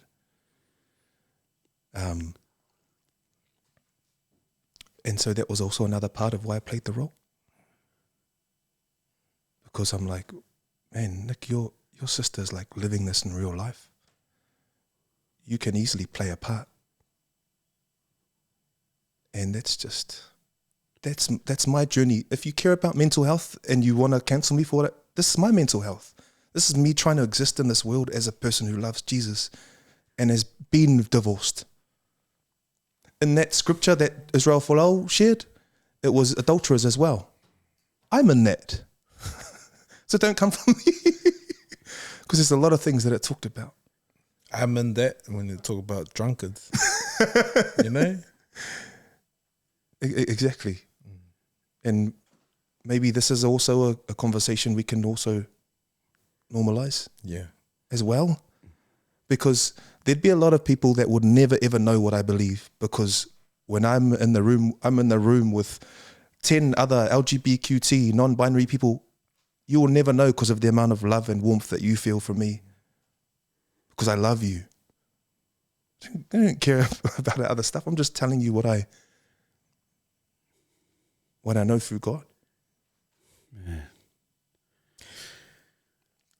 That's powerful. You don't have to put that. No, I don't know. One thing is more That's cool, man. I don't even know, and I don't protection or not. Yeah, if you feel safe about I it. don't know. What do you guys? I don't know.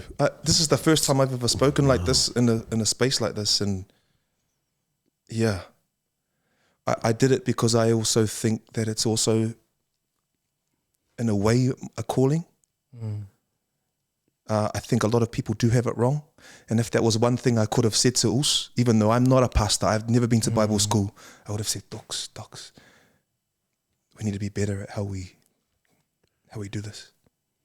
Maybe you shouldn't have shared that tweet. I know you didn't share opinion, you just shared Old Testament scripture, but you didn't share context, bro." You know? The thing that my sister, and she helps me understand, she's like, look, I don't think God hates us for what we feel, it's for what we do about what we feel. And she always says it, she's like, I'm attracted to women, but I have to choose. And I'm like sitting there going, how can I sit here and think I've got something hard as a Christian if mine, you know what I mean? I think those sorts of Christians or people of faith are the most inspiring to me. Those that have to lay down their flesh. Yeah, an addiction to porn but like someone who, you know, is going through that. It's a battle. It's a battle. This, you know what I love about the conversation is, and I think sorry to cut you off. Oh yeah, sorry. Sorry, I think I'll get better at talking about it. Yeah. Because as I was talking to you, I'm like, oh shucks, I'm getting cancelled as I'm saying this. Yeah. But You're not, man. these are important conversations we should be having as a society without cancelling each other. Yeah. And then also as a church. Like, probably, I'm generalizing here, but as church people, our taboo sins are drinking and smoking and clubbing.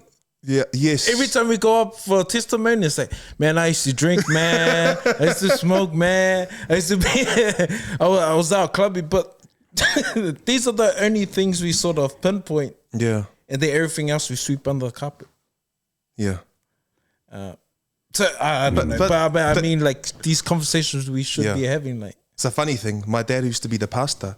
Out of everyone in our family, he's the one that's like sometimes going, it's okay. Just bring her over. Bring your girlfriend over. It's okay. How's so and so? You know. So it's wow. It's my sister's journey. It's so inspiring to me. She's probably my most inspiring person. I love that. Jeez. Well, I can guarantee you, also, for what you said, there's no cancellation rules. I think if anything, what you said, I think the key thing. Obviously, people have their own convictions and they say have their own beliefs and values. Yeah. All good. I think it's all good. But you're right. In this day and age, if you try to impose your conviction and try to force it on others, that's where I see the problem. When people try to put, no, this is my way, this is the right way, regardless of what you think or whatever you say, you're wrong. And so I think the key you said also, and I can guarantee you, no cancellation because you said love. And look, and it's evident because you would be playing this role of a gay person, of a gay man, and it was then going on to play rent as a gay individual. People would say, "What?" And because you're doing that, it's evident that no, I don't have anything against gay people. You know, there's love, and you said yourself, I can be in the room of LGBTQ or non-binary, and still there's this reciprocal respect and love there, and I think so many times people get caught up with, oh no, this is what this person thinks, and we forget to remind ourselves, hey, we're different individuals, we have different opinions, we have different sexualities, genders, whatever, ethnicity, but there's also love and there's respect. And I think when people miss the point of love and respect, it turns into something ugly because it's not what it should be. And the thing is, the cool thing, I've always said, we can disagree. Yeah. But still love each other, and still we can agree to disagree, but still love on each other. We can disagree and have some fallouts, but still be civil towards each other and love each other. But it doesn't mean, oh, I'm going to hate you because you're this. I'm a bigot now. I hate you. Yeah. You're this person. But what you said also is love. You play these roles, and they can't say, oh no, he's a bigot. Oh, he's against gay people, because you're playing these roles. and you said it yourself, I want to understand these people. I want to understand what's it like for someone who is in this position, and understand their story and their journey. So they can't say anything bad about that. And then you talk about love and understanding. That you have friends, your sister, family member, and so if anything, also what you brought to the table was like, okay, like Charles was saying, it brings light, but also brings power, and also brings a conversation, a platform, also around the table. Say, hey, let's have a conversation and be civil around it. I don't know, but just because you're gay, lesbian, it doesn't matter. You're a person. You strip all these things away. Yeah. At the end of the day, you're a human being, has the same essential needs that we need, also the same avoidances that we need to live. You're just a human being that needs love, regardless of whatever. And so, also, bro, I know you don't want to tread lightly on these topics, but also kudos on you, because some guys, they'll shy away from it, but you just jump in. I don't care. I'm just going to say what I think. But also, I love people. And I love, regardless of whatever background, whatever gay, whatever it is, I love you. And that's what needs to be taken from this conversation. Like, hey, he has his own values and his own attitudes around it, whatever. But he does love. It's about love and understanding. And I think more people need to take on board that than he said something. They need to listen to what you said in terms of love and understanding also. So if they cancel us, I don't. If it happens to me, but I don't want anything to. All good. No one's giving us money, so you can't cancel us. True. We're just worried that you get cancelled, but people give you a job. Yeah. Bro. And when I said I don't care, I mean, I think that was me being frustrated at the cancel culture. It's not caring about this. I care about it because I talked about it. Yeah.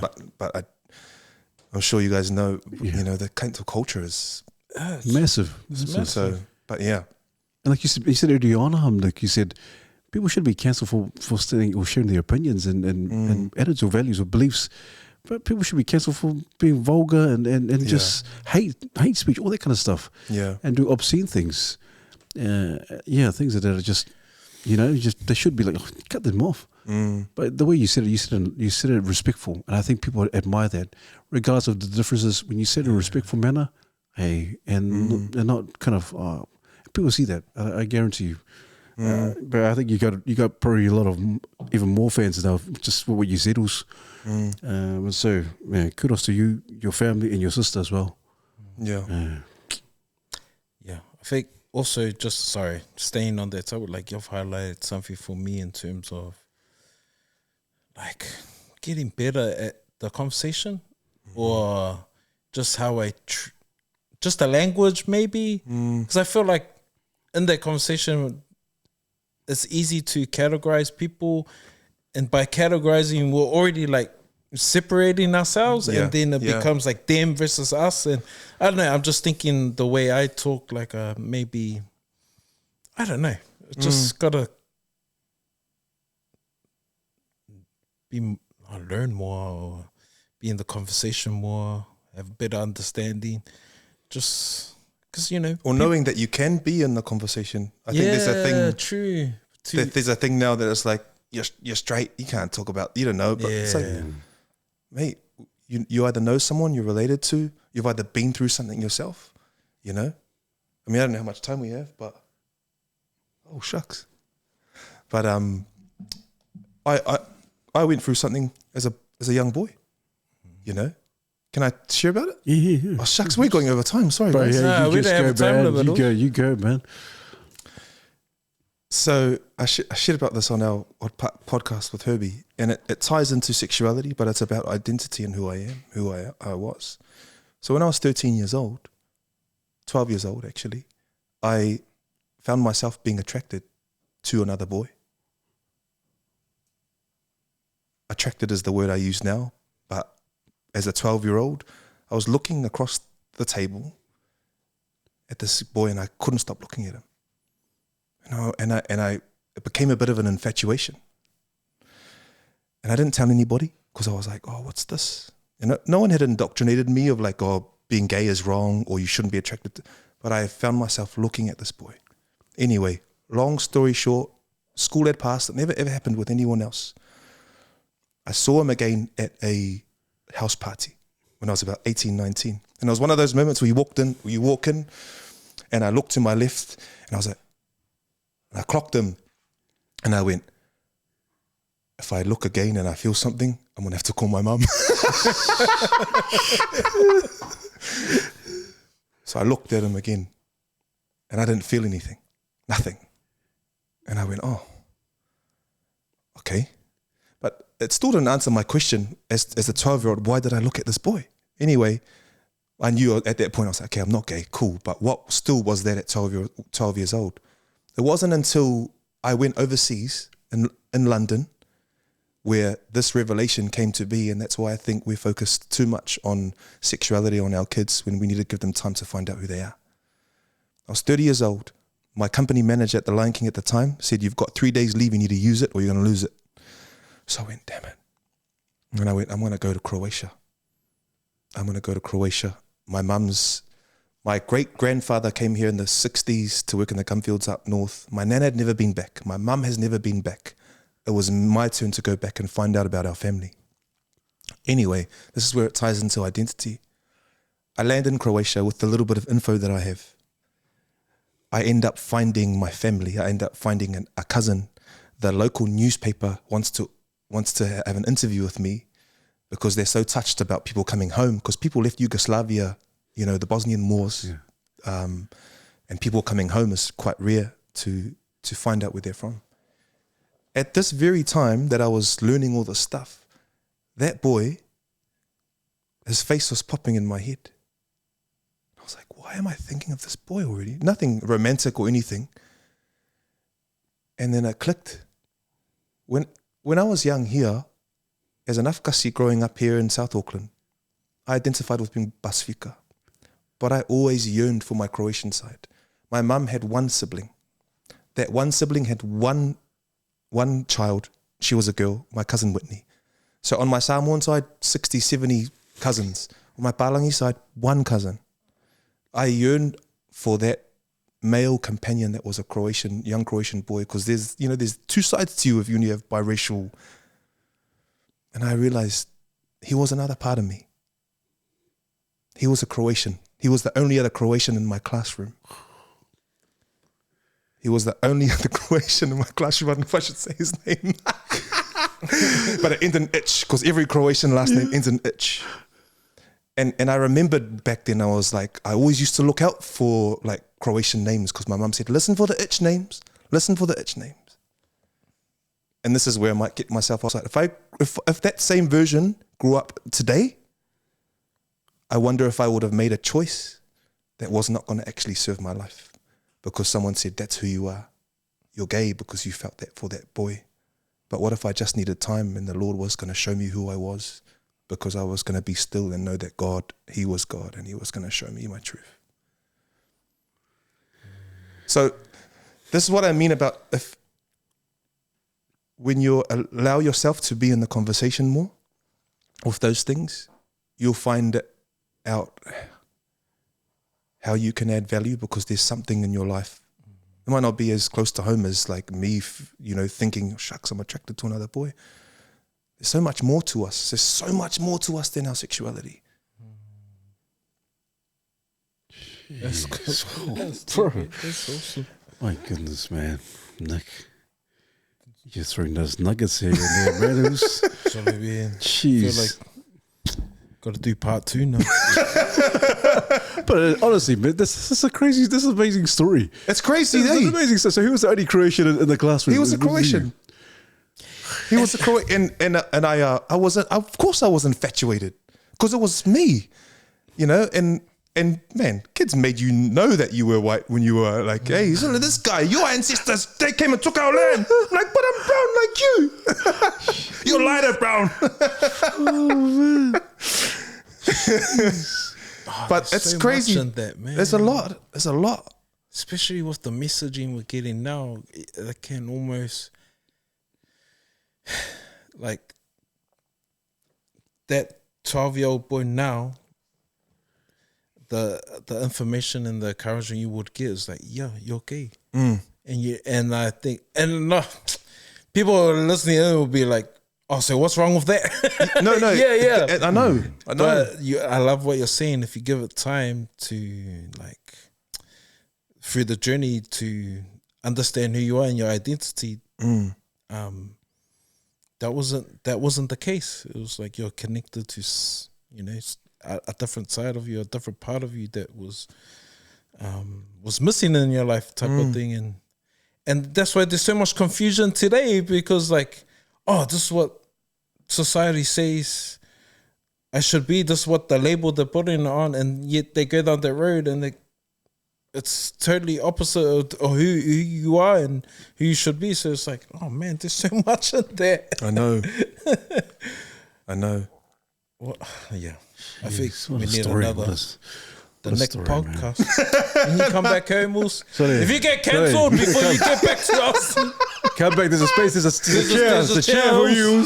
But it's gotten that bad the way that you that I think I'm like, man, I wonder if this gets out and they won't let me play that role.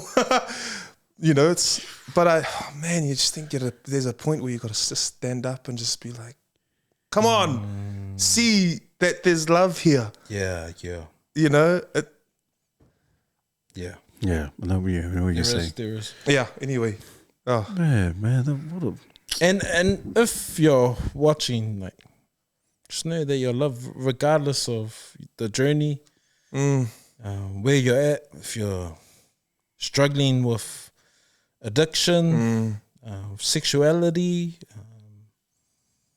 being a Christian and navigating what it means to be in this world and not of it, and you know, just know you're loved. Like, man, and there's people out there that would really want to walk with you, and give it time. Have the right people around you, and you said it all. That's it.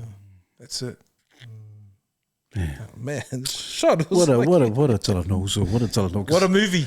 What a movie. Turn it into a movie, also. Nah. If you need some extras, also. If you need some.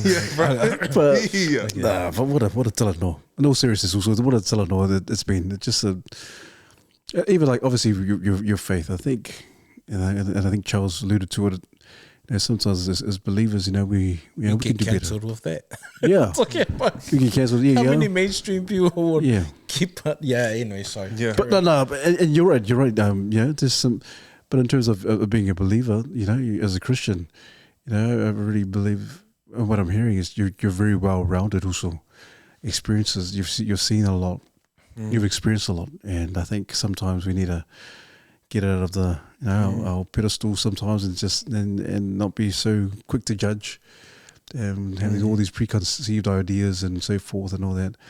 And sometimes taking the word out of context, all that kind of stuff. But when you're actually living life, and when the rubber really hits the road, and you're actually living life in life, you see a lot of things, you experience a lot of things, and I tell you what, you're better for it as a believer, because you've seen that. You can tell people, you can experience stuff, you can bring forth wisdom because you've been there, you've seen it, and also healing as well. Also, so it's just been an amazing evening for me personally. Also, what a talano, because just a lot of things. I've just taken so much, a lot of gold in what you've shared, but also the realness. You know, not often do you get, you know, some celebrities come in and think, oh, and just kind of share their hearts and pour their hearts out just like this. And think, oh, and you don't even know it's from above. So, you know, obviously you probably met you know, somewhere, wherever it may have been, but you don't even know who we are, Uzo. Like, and for you to share this information, personal information.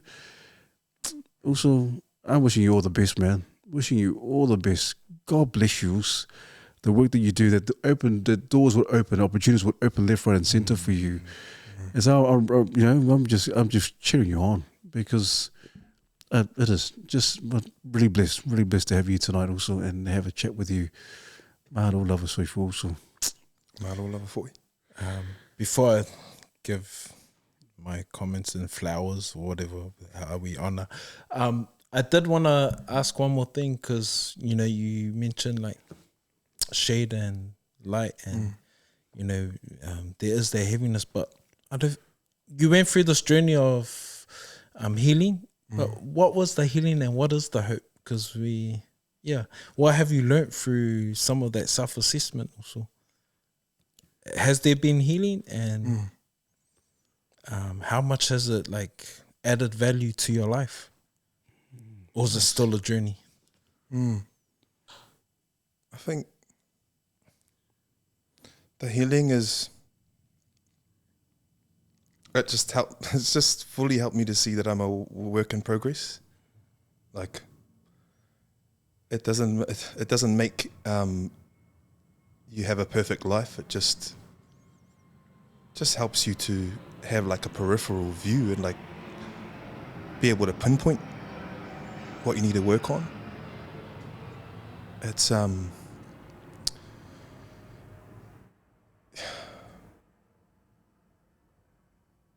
try and stay away from the cliches, eh?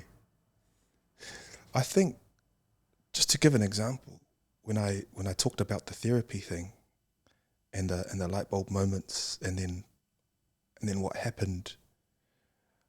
See, even when I got into my first marriage, there was a thing in my back of my mind that said, you're not going to be faithful. There was still a doubt that I hadn't changed and that I was still that same person. And then when that, fast forward to the therapy and the light bulb moment, something happened. Right now I can honestly say to you in front of your face, I don't fear that anymore. Something went away. God took something away when I brought it to the light.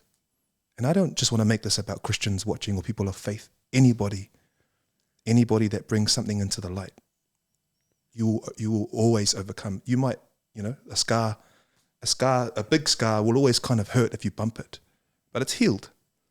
It's healed, but it will remind you of the time you fell over. It will remind you how to stay away from something that's close to your leg so you don't bump it again. I think that's all the healing's done. It's just made me more aware of how imperfect I am and how much I need God. That's awesome. Yeah. Thanks, awesome. Does that make sense? Yeah, I love it. Yeah. And because it helps you with the journey as well. Because as men, when we're not aware of what's happening and we don't pinpoint things, we keep on doing the same thing. Yeah. And if nothing changes, nothing changes. Yeah. And sometimes if we keep on doing the same thing, it leads us down a path of destruction. Because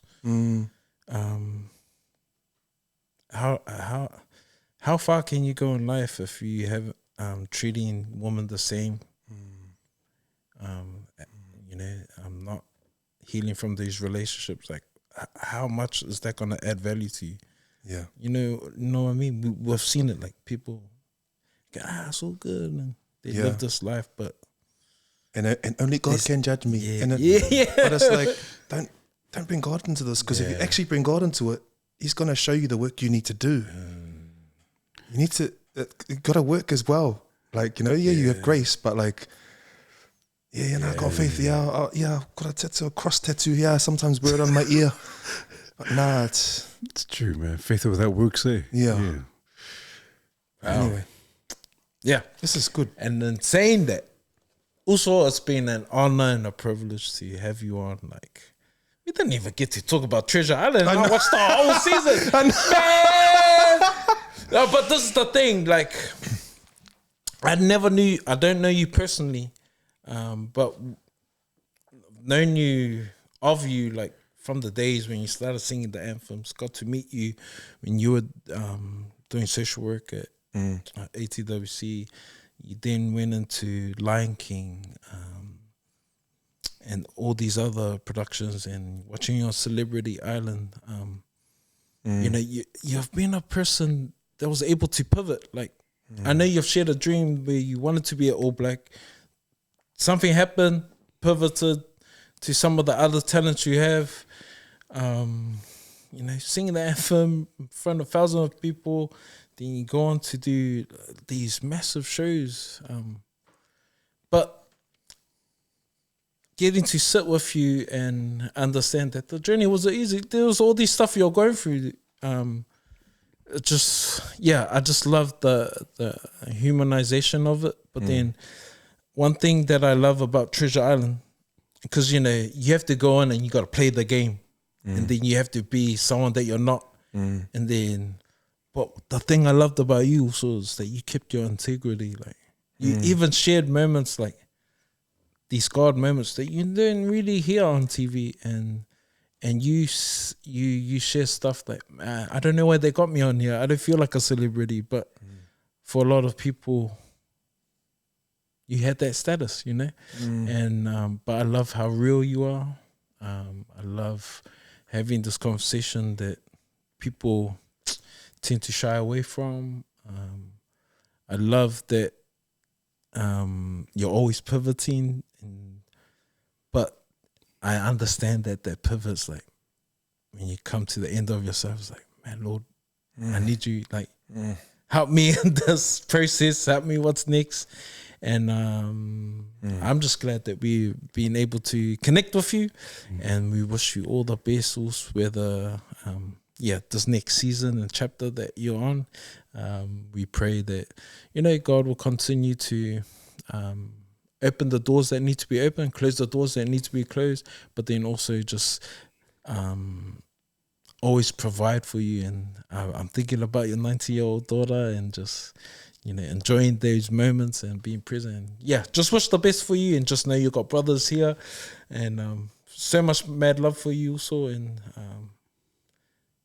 I think I overshared now and just keep on talking too much, but mad love also. Mad love. Mad love. It is. Mad love. I don't love it also. Also, hey, every guest that comes, we always want to make sure that they don't go home empty-handed also. As we always do a bit of a caricature, a bit of a cartoon of how we envision our guests to be.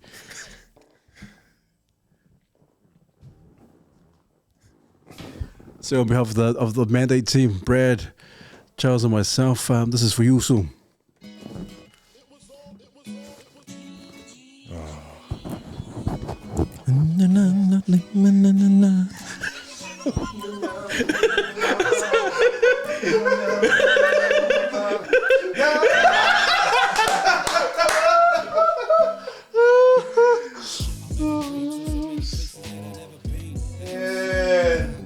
Just some more, please.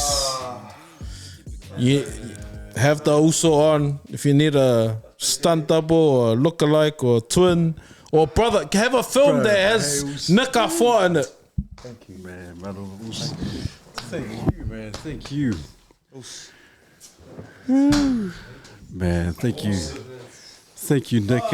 Man, it's just been an awesome time, awesome conversation, awesome talanoa. Also, is there anyone, before we kind of finish off, is there anyone that you can think of that would be ideal to come on the podcast? Anyone that you think, oh, this person would be great to come on? Oh my gosh. Your dad sounds awesome. Far out, he's awesome. He's awesome. Oh my gosh. He is awesome. My dad, my sister. Yeah. Oh, both of them together will be funny. Yeah. That'd be awesome. Oh, far out.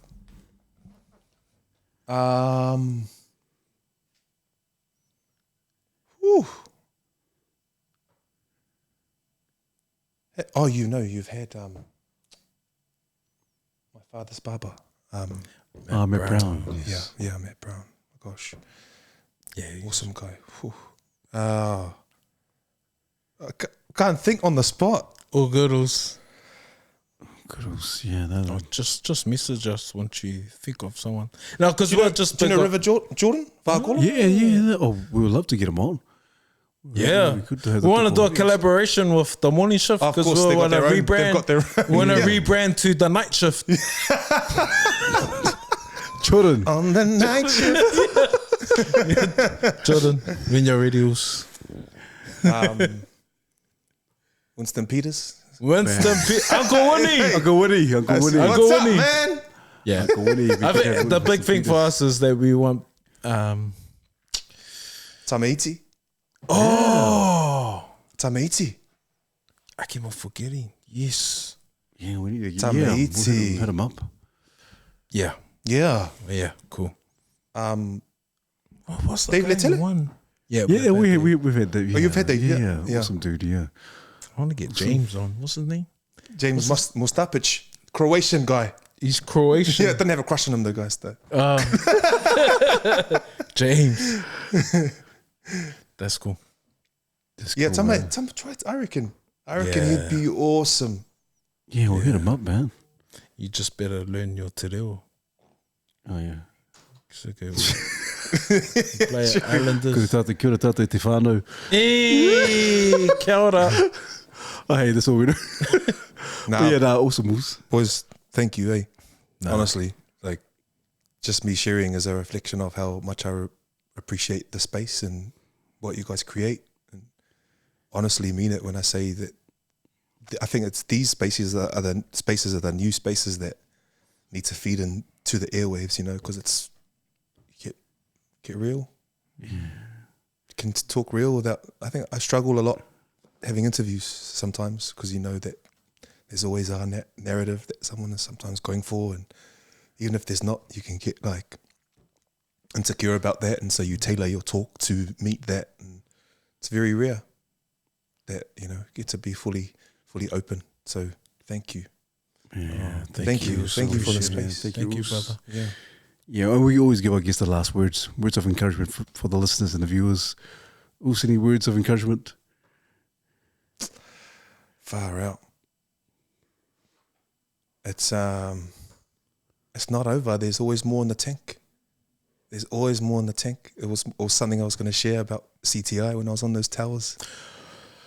The amount of times I almost stepped off, and I shared that moment about the bee because something happened. You know, something happened, and I zoned out. And Blair Rangi, but Blair Strang, I said to him, bro, I went somewhere for about 10, 15 minutes. And he goes, nah, you were gone for an hour. You went somewhere else. And I was like, really? He goes, yeah.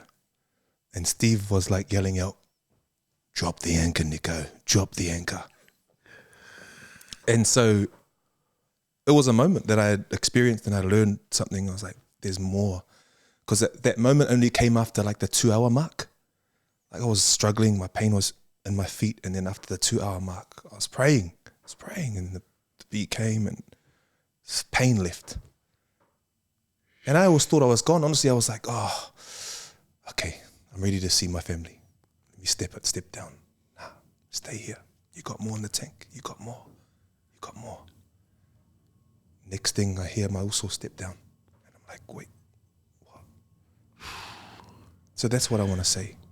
There's more in the tank. Whatever you're going through in life. I don't know your struggle, but as long as you're here, there's more in the tank. Shows. Yeah. Man, that was a powerful moment. And I don't want to kill what that your last words were said, but I remember I think I was in the gym and I had to do something. Oh, it was a challenge. I had to hold the bar and I was thinking about, man, these guys on the I was going, man. I couldn't get it. That's not worth it, man. but that's just listen to Nick. Hey, no.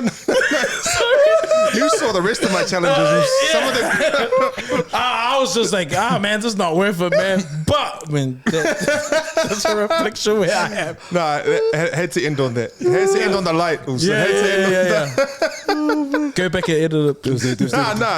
There's no bumblebee. That's why there was no reminder. There was no bumblebee. It was just me, and I was like,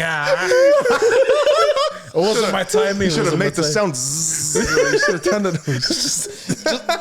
Okay, that's got to take it to another conversation. Sorry. Oh man, thank you, Nick. Appreciate it, Uso. Please don't forget to like and comment, subscribe. We look forward to your well thought out comments. And once again, please, Uso, refine, unlock, and take charge. Mandate.